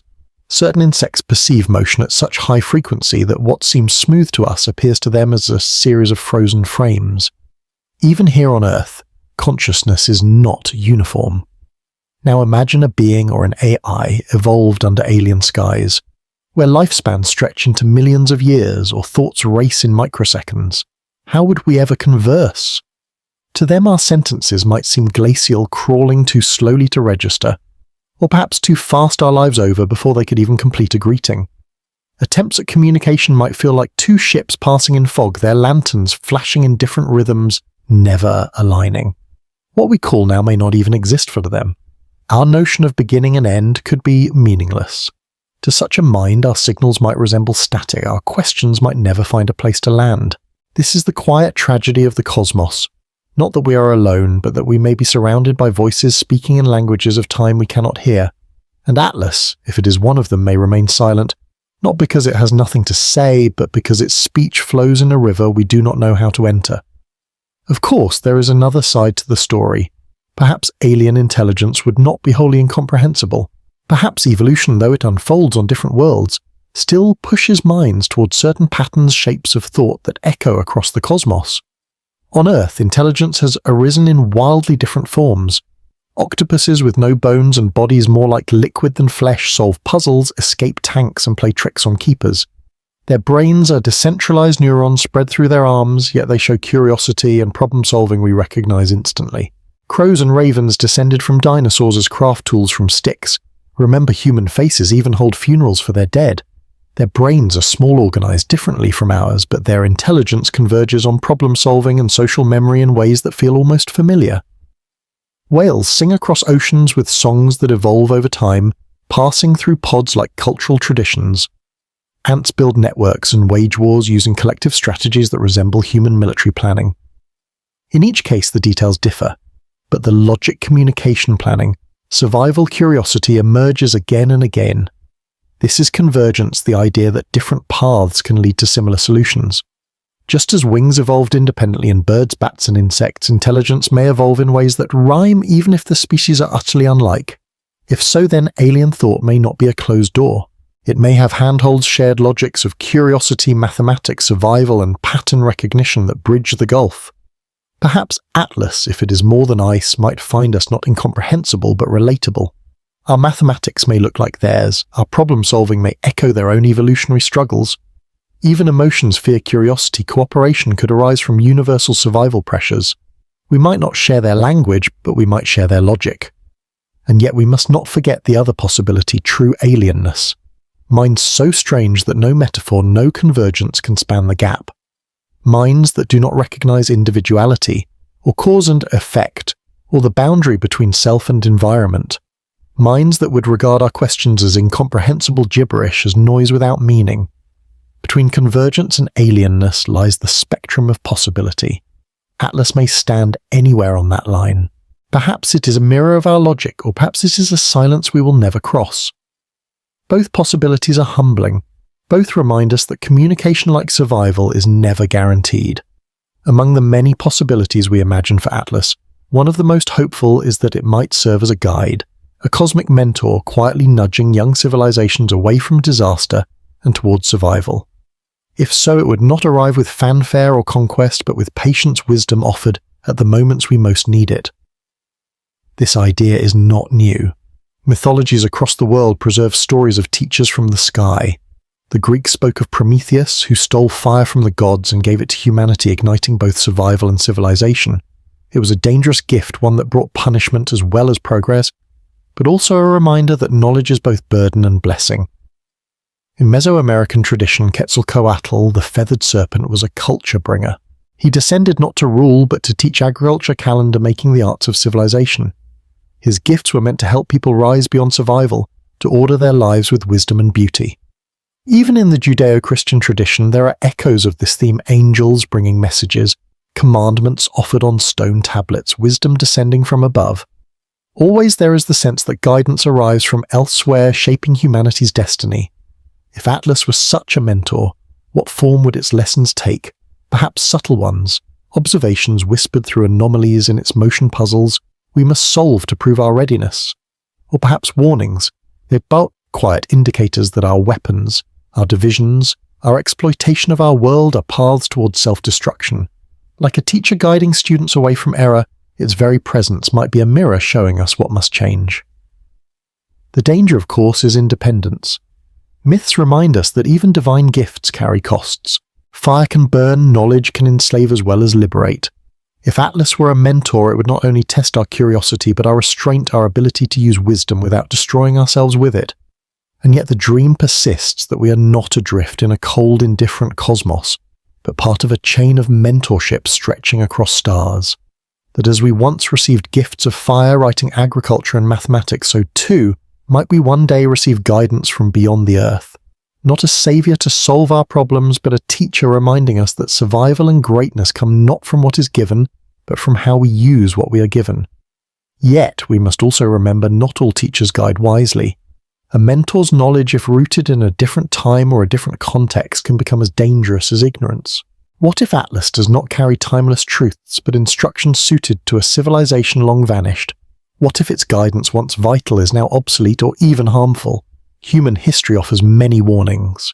During colonial encounters, European doctors often introduced medicines and practices that were hailed as advanced, but which ignored local knowledge, sometimes causing more harm than good. Bloodletting was once considered cutting-edge science practiced for centuries across continents, only to be revealed later as largely ineffective, even deadly. The use of mercury as a cure, the dismissal of sanitation before germ theory, the arrogance of modern science, all remind us that knowledge without context can be a poison disguised as a gift. Even today, outdated technology lingers. Asbestos was once prized for its fireproofing until its health toll became undeniable. Leaded gasoline-powered economies before its devastating impact on brains and ecosystems was recognized.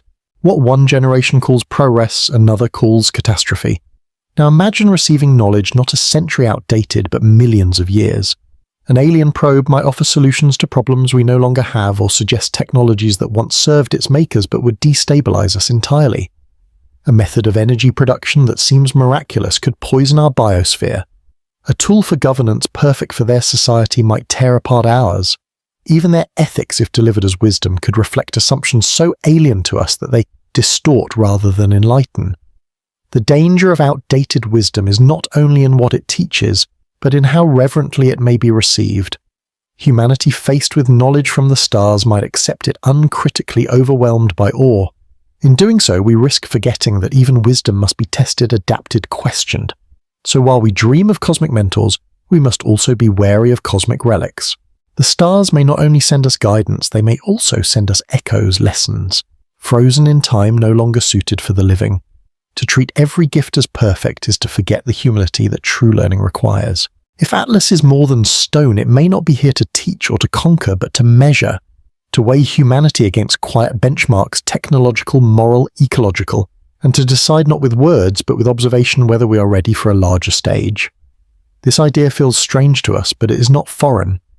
Across cultures, rites of passage mark the moment when a child becomes an adult, when an apprentice becomes a master, when a community member takes on new responsibilities. Among the Marseille young warriors once endured trials of endurance and courage before earning full status. In indigenous North American traditions, vision quests sent seekers alone into the wilderness, testing not only their strength but their spirit. Ancient guilds required apprentices to craft a masterpiece to prove their skill before acceptance. Each rite carried the same logic: before you are trusted with greater power, you must show readiness. You must prove not only what you can do, but how wisely you will do it. Perhaps the probe applies a similar standard. Our technology signals potential rockets, satellites, nuclear fire, but how do we use them? Do we explore responsibly or litter our orbit with debris? Do we share knowledge or hoard it as a weapon? Do we nurture our world or strip it bare? To Atlas, these questions might not be philosophical, they might be the very test it was sent to administer. The unsettling truth is that we may already be mid-exam, unaware of the criteria. We do not know whether the benchmarks are scientific, ethical, or ecological. We do not know whether the test has a passing score. We only know that if we are being measured, it is not by what we say, but by how we live, and that is a lesson as old as humanity itself. Readiness is never declared, it is demonstrated. Whether in tribes, in nations, or perhaps now among the stars, the threshold to the next stage is crossed not by words, but by deeds. There is of course a darker possibility. What if Atlas is not here to observe, nor to teach, nor even to measure, but to change? What if its purpose is to seed or alter Earth itself, not for us, but for something else? We know the pattern well because we have lived it. When humans carry species across oceans, ecosystems shift. Rabbits released in Australia multiplied until they reshaped the land. Kudzu carried from Japan to the American South smothered forests and fields. Even microbes, invisible passengers on ships, have remade continents, smallpox and measles sweeping through populations that had never known them. Invasive species do not mean harm in their own logic, they simply follow their nature. But the result is transformation often ruinous. History echoes the same pattern in human colonization. European settlers in the Americas planted wheat, brought horses, released pigs, and changed landscapes forever. Forests gave way to pastures, indigenous crops vanished under foreign grains. What seemed like expansion to some was devastation to others. Colonization rarely asked permission. It remade worlds according to its own design. If Atlas were such a terraformer, its tools would not be plows or livestock, but biology itself. It might release spores, nanomachines, or engineered microbes designed to tilt Earth's ecosystems in favor of new life. To us, it would be a catastrophe. To its makers, it might be nothing more than agriculture on a cosmic scale, a seed sown in fertile ground. This fear is unsettling because it strips us of agency. In this vision, humanity is not a participant, but an obstacle, one more species swept aside by forces indifferent to our survival. Earth in this story is not home, but soil prepared for another crop. And yet even here, humility whispers. We too have reshaped our planet, often without malice, sometimes without thought. We have seeded the atmosphere with carbon, the seas with plastic, the land with chemicals. We are terraformers already, only of our own home. To imagine Atlas doing the same is to confront our reflection magnified. Is this worst-case scenario likely? Perhaps not, but it is possible enough to remind us that survival is never guaranteed, and that the line between observation and intervention is thin. The fear of the terraformer is the fear of being displaced in our own story.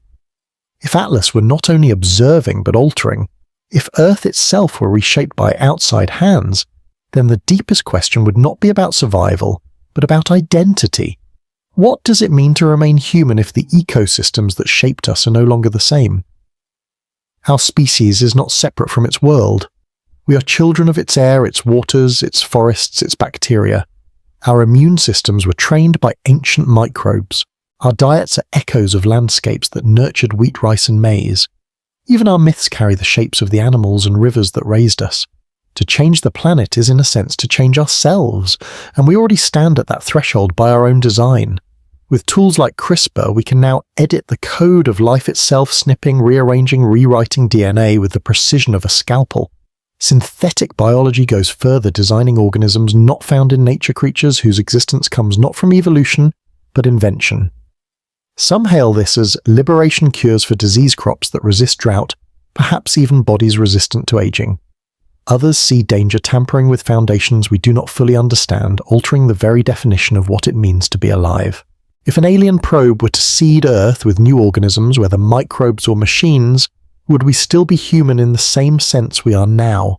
Or would we become something else, shaped by a new evolutionary environment, nudged onto a path designed by minds not our own? The fear is not just extinction, but transformation, becoming strangers to ourselves. Ethics struggles with such questions even today. Should we edit embryos to remove genetic disease, knowing we also open the door to designing traits of intelligence, strength, or appearance?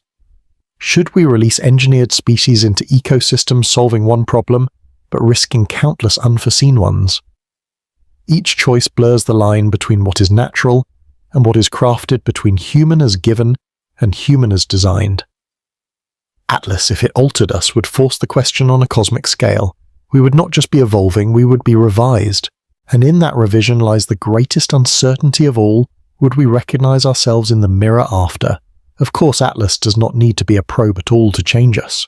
Even if it is nothing more than rock and ice, a natural wanderer of the stars, its passage through our system could still alter Earth in ways profound and permanent. For sometimes even stones reshape history. Consider Tunguska. In 1908, a fragment of comet or asteroid exploded over Siberia, flattening 80 million trees across more than 2,000 square kilometers. The blast rivaled a hydrogen bomb, though no crater remained. Had it struck a city, the 20th century might have unfolded very differently. One rock no larger than a house nearly rewrote the story of a continent. Go further back to 66 million years ago, when the Chicxulub impact ended the reign of the dinosaurs. A single strike unleashed tsunamis, wildfires, and a shroud of dust that dimmed the sun for years. Ecosystems collapsed. 75% of all species vanished. And yet in the silence after mammals rose, without that rock we would not be here at all. Even small deposits from space can matter. Meteorites have carried exotic elements, iridium, nickel, amino acids sprinkled like cosmic seasoning into Earth's crust. Some may have sparked the chemistry that gave rise to life. Others shifted climates, subtly tipping the balance of survival. So when we watch Atlas, we must remember intervention does not always come with intent. Change does not always arrive with purpose. A comet is not a teacher, nor a predator, nor a mentor. It is a reminder of fragility, that life depends not only on our choices, but on the silent movements of the cosmos of rocks that wander, collide, and fall. Even if Atlas is only ice and dust, it carries the weight of possibility, that in a single encounter ecosystems can bend histories, can break futures, can vanish or be born. We may fear probes and mentors, but the truth is humbler, and no less powerful. Even rocks can change us. Even if Atlas carried the tools of planetary engineering, even if its mission were to alter environments, we cannot assume the motive would be hostile. It might arrive not as a destroyer, but as a gardener, seeking to make Earth more fertile, more habitable, more resilient. Yet history warns us that good intentions often ripple into harm. We know this from our own attempts to reshape the world. In the 20th century, vast irrigation projects promised to turn deserts into farmland. Dams rose across rivers, their blueprints drafted in the name of progress. But many drowned valleys and displaced communities. The Aral Sea, once one of the world's largest inland bodies of water, shrank to a fraction of its size because of cotton farming, schemes meant to bring prosperity. The project was not meant to wound, but it scarred landscapes and lives for generations. Or consider biological interventions. Cane toads were introduced into Australia to control pests in sugarcane fields. Instead, they spread uncontrollably, poisoning native animals and upsetting ecosystems in ways that continue today.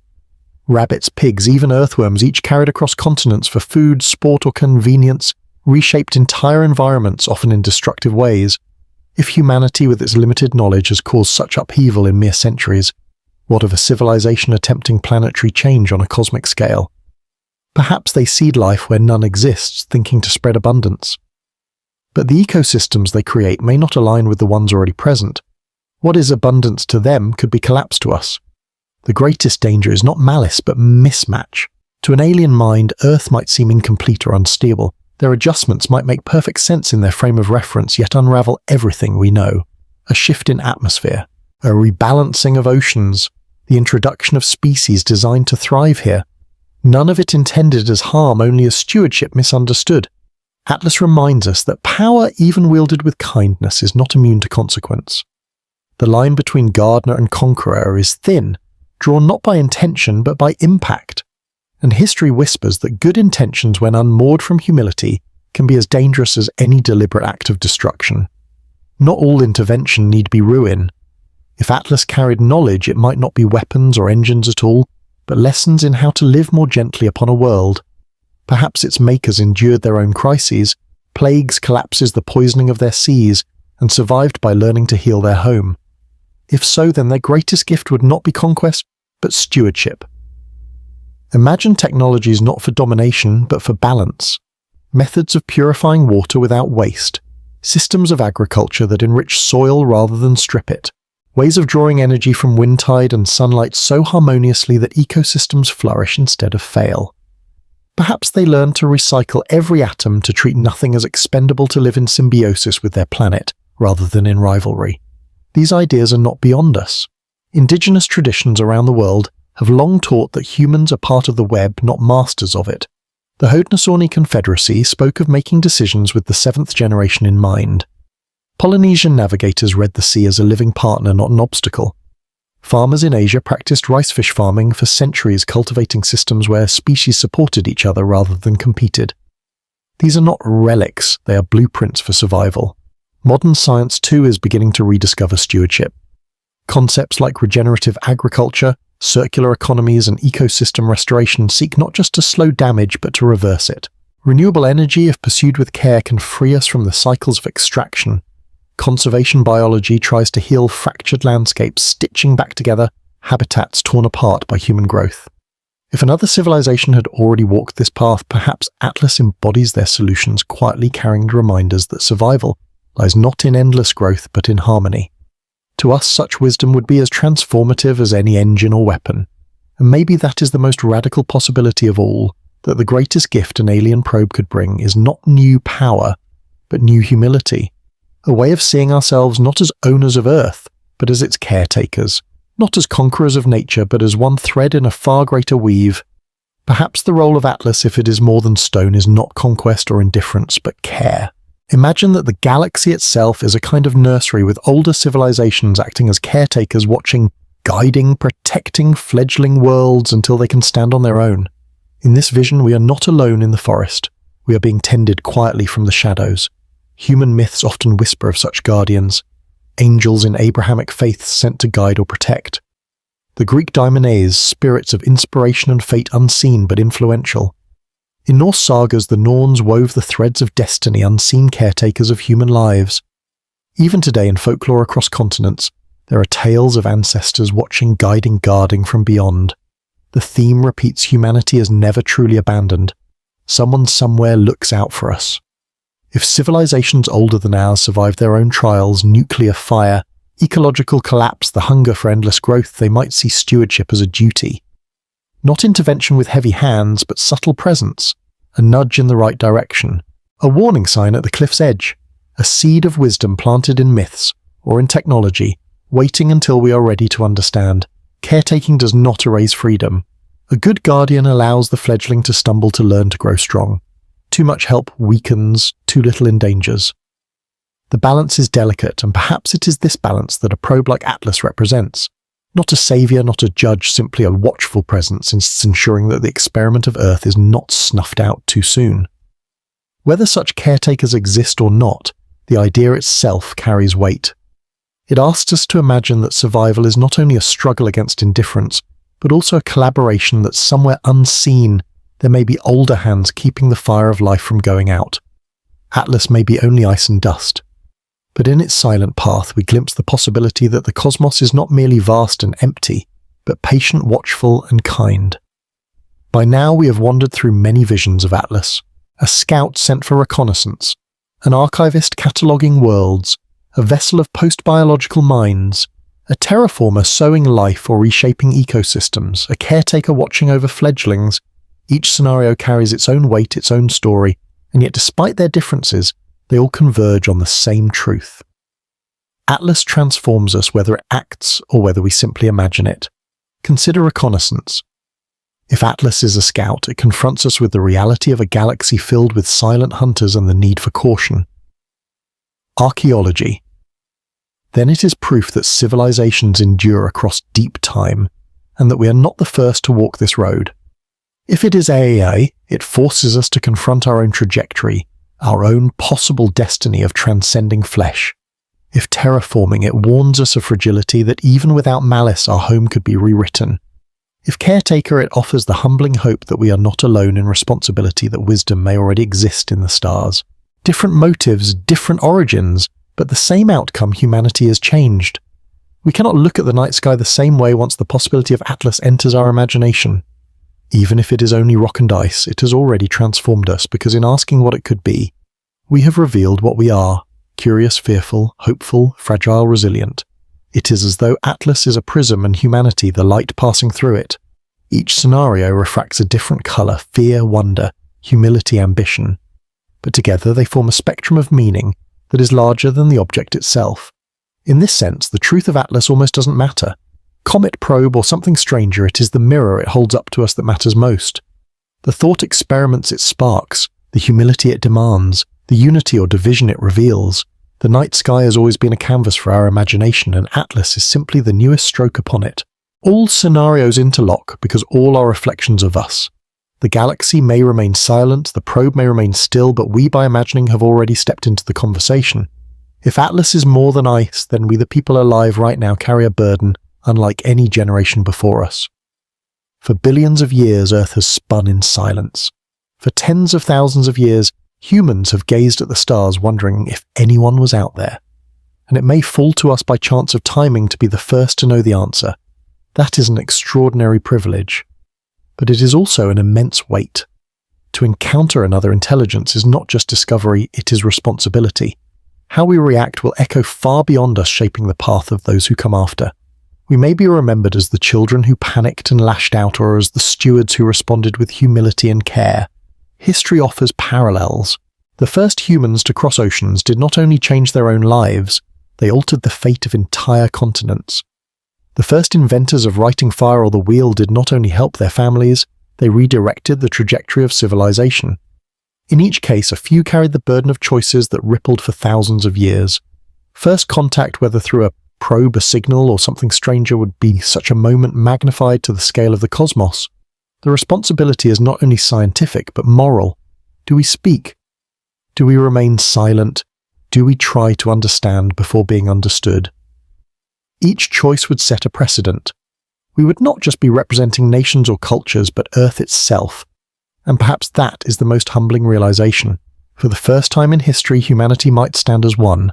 Our divisions, our borders, our conflicts, all small in comparison to the question of how we represent our world. In that moment, we may learn that being human is not about where we come from, but about what we choose to become when faced with the unknown. The burden of first contact is not one we asked for, but it may be the most important responsibility we will ever hold.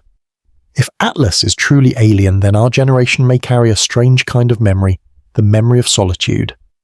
We may be the last humans to remember what it felt like to believe with certainty that we were alone.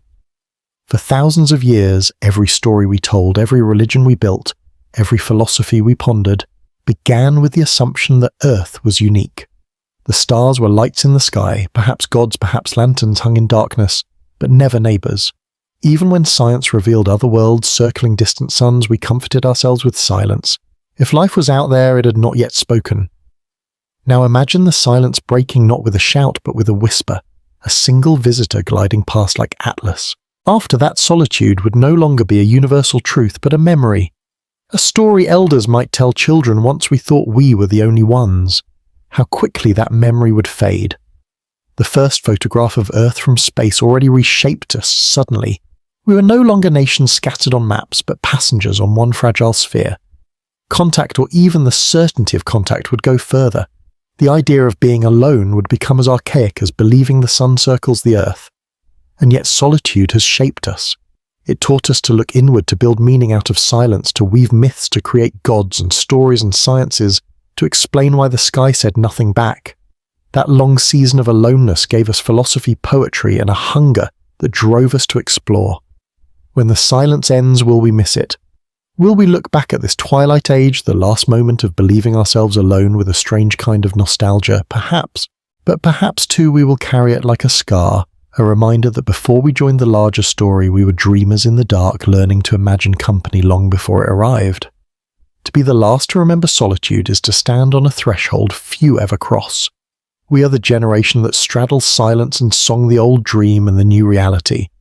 And when we look up at Atlas, whether comet or probe, we are already whispering goodbye to the loneliness of the stars. In the end, the mystery of Atlas is not about what it is, but what it teaches us about who we are. Every theory we weave, probe, comet, archivist, caretaker, becomes less a revelation about the object and more a reflection of our own hopes and fears. When we imagine Atlas as a scout, we are voicing our fear of being hunted. When we dream of it as a mentor, we reveal our longing for guidance. When we suspect it of seeding worlds, we are confessing our anxiety about control, about losing our place in the story of life. And when we hope it is an archivist, simply recording and remembering, we are expressing our yearning for permanence, for proof that what we are will not be forgotten. The cosmic question then is not what is Atlas, but what does Atlas reveal about us? We are creatures who gaze into silence and fill it with story. We cannot bear an empty sky, so we imagine it alive with watchers, teachers, judges, or friends. In doing so, we sketch the outlines of our own nature, curious, fearful, ambitious, fragile, and yet endlessly hopeful. Perhaps this is the true lesson of the probe or the comet or whatever it may be. The universe has always been a mirror, and when we look outward, what we find is often ourselves. And that in itself is a gift. To see ourselves reflected in the night sky is to be reminded of what makes us human. The restless imagination that asks again and again, what if? As we stand beneath the stars, Atlas hanging like a riddle in the sky, we find ourselves pulled between two forces, imagination and caution. Both are necessary. Without imagination, we would never ask the question. Without skepticism, we would never find the answer. Speculation is as old as humanity itself. Myths were our first science attempts to explain the unexplained. When comets streaked across the heavens, ancient peoples imagined omens, messengers of gods or harbingers of change. These stories, though unscientific, carried meaning. They prepared us to face mystery not with silence but with narrative. Science, too, is a kind of myth, one disciplined by evidence. It begins with speculation, what if? But then it demands proof, experiment, replication. The telescope replaced prophecy, the laboratory replaced legend. Yet the impulse is the same, to weave meaning from mystery. History shows what happens when either force dominates. Too much speculation without skepticism births pseudoscience canals on Mars, alchemy, astrology. Beautiful dreams but untethered, drifting into illusion. Too much skepticism without speculation breeds stagnation, dismissals of continental drift, resistance to meteor impacts, rejections of ideas that seem too wild until evidence forced acceptance. The truth is that progress requires both. Myths inspire questions, science tests them. Imagination lights the path, skepticism clears the stones. One without the other is blindness either to wonder or to reality. So as we contemplate Atlas Comet Probe or something stranger, we must hold both forces in balance. We are allowed to dream of cosmic mentors, of archivists cataloguing life of civilizations who survived long enough to watch the stars. But we must also demand evidence, mysterious trajectories, examine spectra, and admit when silence tells us nothing more. In the end, speculation and skepticism are not enemies. They are twin tools forged by the same human need to understand. One asks what if, the other asks is it so, and together they carry us forward into the unknown. For all our speculation, the truth remains: the sky is silent. This is the heart of the Fermi paradox. The question that haunts every search for life. If the galaxy is vast, if stars are countless, if time has stretched for billions of years, then where is everyone? Why do we hear nothing but the static of our own machines? It is a mystery layered with loneliness. We know the universe's fertile planets circle nearly every star, some rocky, some warm, some bathed in the same chemistry that gave birth to us. Life should not be rare, civilizations should not be unique. And yet when we listen, we hear only the hush of distance, the endless breath of stars. Perhaps the silence is protection as the dark forest warns civilizations hiding from one another, wary of predators. Perhaps it is distance signals too faint, scattered across gulfs wider than we can yet span. Perhaps it is time other civilizations bloomed and faded long before we appeared, leaving only eggs, ruins, probes, like Atlas, drifting without masters. Or perhaps the silence is something deeper. Perhaps intelligence itself is fragile, a flame that flickers briefly before it burns out. If so, then we are rare, not because we are alone, but because survival beyond a certain threshold is almost impossible. A sobering thought that loneliness is not mystery but destiny. And yet silence is not emptiness. It is an invitation. The quiet sky does not mean there are no voices, only that we have not yet learned to hear them or to speak loudly enough ourselves. In this way, loneliness becomes fuel. It drives our telescopes to grow larger, our probes to travel farther, our questions to deepen. The paradox of the lonely sky is that it both humbles and inspires. It reminds us that we are fragile, fleeting, maybe even solitary. But it also reminds us that we are seekers, that in the hush above us, we are compelled to imagine company. And in imagining, we take the first step toward finding it. To think of Atlas is to think of scale of Earth not as the center, but as one scene in a drama billions of years old. The cosmos has staged plays long before we arrived, and it will continue long after we are gone. Stars ignite and die, galaxies collide, black holes spin at the edges of time. Against such vastness, our epochs are as fleeting as candle flames in a storm. Consider human history: 10,000 years since the first farms, 5,000 since the first cities, mere centuries since science awoke with telescopes and engines. Empires have risen and vanished in the time it takes a comet to complete a single orbit. Our stories feel immense to us, yet to the universe they are the blink of an eye. Even Earth itself is young compared to the cosmos. It has circled the sun for 4.5 billion years, hosting oceans, continents, and life that has endured multiple extinctions. Civilizations come and go, but the planet continues its dance, just one more world among uncounted billions. To place ourselves in this scale is not to belittle humanity, It is to humble us. We are brief, yes, but we are also luminous. For within our small window of time, we have learned to carve meaning from stone, to send voices across oceans, to launch machines beyond the edge of our sky. We have made the universe aware of itself, if only for a moment. On the cosmic stage, Atlas may be a minor character, a passing wanderer, and we too are a brief performance. But to be brief is not to be meaningless. Every candle flame is small yet in the dark, even one can change everything it touches. Perhaps that is our role in the larger play. Not to last forever, but to shine long enough to leave memory, story and wonder behind. The stars may not remember us, but we remember them, and that in itself is part of the drama.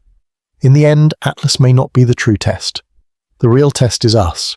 How we respond, whether with fear or with openness, with paranoia or with curiosity, will define us far more than whatever Atlas turns out to be. History shows this pattern again and again. When unfamiliar ships appeared on the horizon, some peoples greeted them with suspicion, some with welcome, some with weapons. The outcomes were rarely determined by the ships themselves, but by the choices made in those first encounters. Suspicion sometimes preserved survival. Openness sometimes led to ruin. And yet curiosity tempered with wisdom was the force that allowed exchange, learning and growth. Paranoia has its place. It keeps us wary of danger alive to threat. But left unchecked, it blinds us, turning every shadow into an enemy. Curiosity too has its risks. It can lead us into traps, tempt us into rushing forward before we are ready. Yet without it there is no progress, no discovery, no fire stolen from the gods. Atlas. Whatever it may be stands as a mirror of that balance. To some it is a hunter lurking in the dark forest. To others, a mentor, an archivist, a seed of hope. None of us know for certain. What we do know is that our reaction will echo. If we treat it as threat, we may become threatening in return. If we treat it as curiosity, we may become open to learning, to growth. The test of wisdom is not about having the right answer. It is about holding two truths in balance, caution without despair, hope without naivety. To look at the unknown and neither cower nor rush blindly, but to step forward carefully, humbly with eyes open. If Atlas has any lesson to teach, perhaps it is this, that maturity is not measured by knowledge alone, but by how we carry ourselves when knowledge is incomplete. In that silence, in that uncertainty, we reveal who we are. Perhaps the greatest gift of Atlas, whether comet or probe, is not knowledge, but perspective. For mysteries of this scale can remind us that the divisions we cling to, nations, borders, quarrels, are small against the backdrop of the stars. The sky does not care for flags. It only asks whether we will face it together or alone. History shows that great mysteries can unite. In the 1960s, the Apollo program was framed as competition, a race between superpowers. Yet when the astronauts stepped onto the moon, what echoed across Earth was not rivalry but wonder. For the first time, millions looked up at the same silver disk in the night sky and knew that human feet had pressed its dust.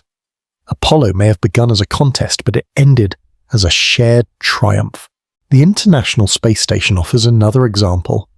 Built by nations once divided by wars, it has orbited above us for decades as a symbol of what cooperation can achieve.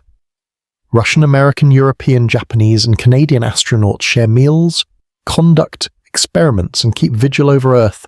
In that fragile outpost, humanity has practiced what it means to live as one species, rather than as many. Even the Voyager probes, now drifting beyond the sun's grasp, carry this unity. Bolted to their sides are golden records, music, images, greetings in dozens of languages. Not the voice of one country, but of Earth itself. If ever found, they will speak not of division, but of shared humanity. Atlas. Whatever it may be offers the same invitation. Its mystery is too vast for one nation, too complex for one discipline, too profound for one perspective. To respond wisely, we must act together as scientists, as storytellers, as dreamers, as people. The cosmos does not ask us to erase our differences, but to set them against the larger truth that we are all passengers on the same fragile world, gazing outward from the same shore. Unity will not guarantee answers, but disunity would guarantee failure. The call of Atlas like the call of the moon. The station the golden records is simple step forward together. In the end, whether Atlas is probe or comet may matter less than what it has already become, a mirror. It reflects us not with glass or water, but with silence. We lean over the edge of the cosmos, and in the stillness we see our own faces looking back. The probe is a metaphor for our questions. It drifts in darkness as we drift through uncertainty. It carries secrets as we carry hidden fears and longings. Its trajectory is steady, but our interpretations spiral in every direction. And in that contrast lies the truth. The object is simple, but we are not. When we say Atlas might be a weapon, we confess our paranoia. When we dream it could be an archivist, we reveal our hunger for memory.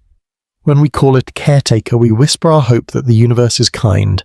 When we fear it is a terraformer, we acknowledge our awareness of fragility. It is never Atlas we are describing, but ourselves. Like the myth of Narcissus, who saw his reflection in the pool, we are caught gazing not at the stranger in the sky, but at the shadows and light of our own nature. Like the oracle at Delphi. Atlas answers every question with a riddle. What you see depends on who you are. And perhaps that is the point. The cosmos does not give us away, not a clarity.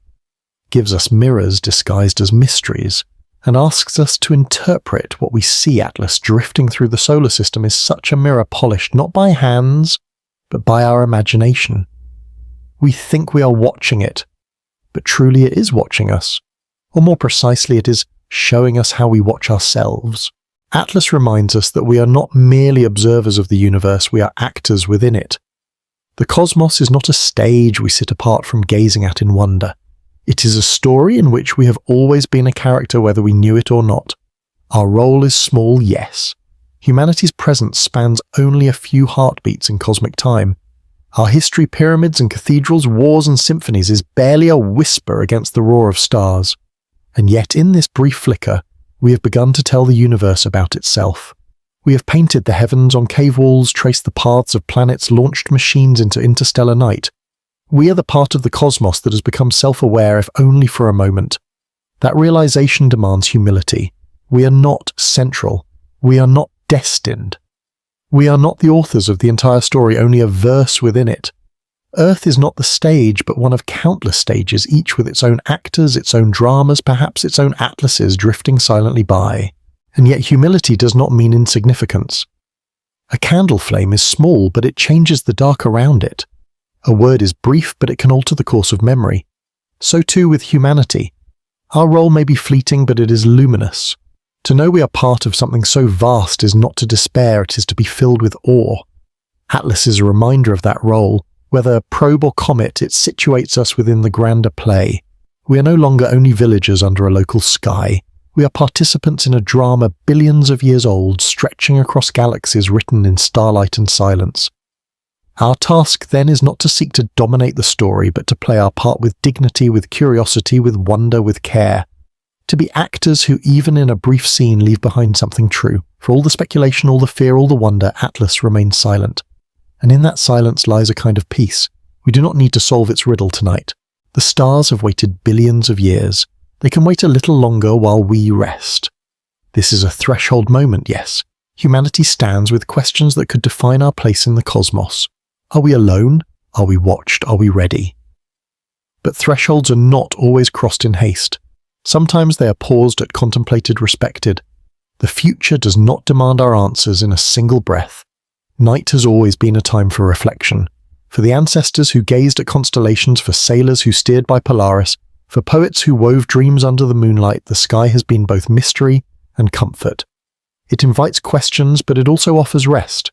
To sleep beneath the stars is to trust that tomorrow will come and that our place within the great unfolding story will still be there waiting. So let the future sleep tonight. Let the unknown be a blanket rather than a burden. Atlas will continue on its path steady and unhurried. The cosmos will continue its drama vast and serene, and we fragile, curious, restless, may close our eyes for a while, content that we are part of it, even if we do not yet understand. The sleeping future is not a threat. It is a promise that discovery will come when it is time, that wisdom will arrive, as we are ready, that the stars will keep watch while we rest. Lessons from Atlas. What a silent visitor teaches about life. When we look at Atlas, whether as comet, probe, or something stranger, we are reminded of truths that reach far beyond astronomy. The possibilities we explored were cosmic, but the lessons they reveal apply to life here on Earth, to the choices we make each day. The first is humility. The cosmos dwarfs us, yet that does not diminish us. Recognizing our smallness is not defeat, it is perspective. Just as stars burn for billions of years while human civilizations rise and fall in centuries, our struggles gain new meaning when set against that scale. We are brief, but we are luminous. Life itself is a reminder that even a flicker of awareness can matter in a universe so vast. The second is balance. Speculation and skepticism are twin tools of survival. Too much imagination without proof leads to illusion. Too much caution without wonder stifles growth. This balance applies not only to science, but to everyday life. We dream, but we test. We hope, but we question. This dance between possibility and evidence is how we navigate both the cosmos and our own personal choices. Third comes responsibility. If humanity were to face contact with another intelligence, how we respond would matter more than what the object itself is. And so it is, with smaller challenges, our reactions define us. Fear and paranoia may protect, but they also isolate. Curiosity opens doors, though it requires courage. In each decision, whether in relationships, communities, or nations, we are tested not by the event itself, but by the wisdom of our response. Another lesson is the value of unity. Cosmic mysteries remind us that our divisions are fragile constructs. The stars do not see borders. They only see one planet fragile and alive. History shows that great challenges, landing on the moon, building the International Space Station, sending Voyager beyond the sun, become possible when we act together. In daily life too, cooperation multiplies our strength. Alone we flicker, together we endure. There is also a caution about good intentions. Not every act of help heals. Human history is filled with examples of interventions that harmed more than they aided. The message is clear. Humility must guide stewardship. Whether tending ecosystems, relationships, or societies, wisdom lies not in control but in listening, adapting and respecting complexity. Finally, Atlas teaches the importance of curiosity itself. The very act of asking what if transforms us. Even if we never solve the riddle of the stars, we are changed by the questions we dare to pose. Curiosity fuels creativity, resilience, and meaning. It reminds us that we are not passive passengers in the universe, but participants in its unfolding story. Atlas drifts on silent and indifferent. Yet in its silence it has already spoken. It has taught us humility, balance, responsibility, unity, caution, and wonder. These lessons are not abstract. They are tools we can carry into our daily lives. The cosmos will continue its patient turning. Our task is to live wisely beneath it. So now, as Atlas drifts on and the night sky leans quietly above us, let yourself feel the weight of wonder without needing answers. The stars do not rush, the galaxies do not hurry, and neither must we. Curiosity is enough for now. Close your eyes and picture Earth turning slowly in the dark, a small blue lantern against an ocean of silence. Every mountain, every ocean, every life held within this fragile sphere. And above it all, the steady hush of the cosmos, ancient and unbroken. We are small, yes, but to be small is also to be precious. To be fleeting is to be luminous. Each question we ask about comets, about probes, about what lies beyond is itself a sign of life, a sign that the universe has grown aware of itself through us. That awareness is the thread that binds us to the stars. So breathe deeply. Let awe settle over you like a blanket. Feel the humility of being part of something vast and the quiet joy of knowing you are awake within it even for a moment. Curiosity does not disturb rest. It soothes it like a lullaby written in starlight. Atlas continues its journey. The galaxies turn, and you safe here listening are part of that story. Let the questions linger gentle and unhurried. Let them carry you towards sleep, not with fear, but with calm. For the cosmos is patient. It has been waiting billions of years. Tonight it can wait for you too. Good night. Thanks for being here. Hit that subscribe button and join us for the next chapters full of history and discovery.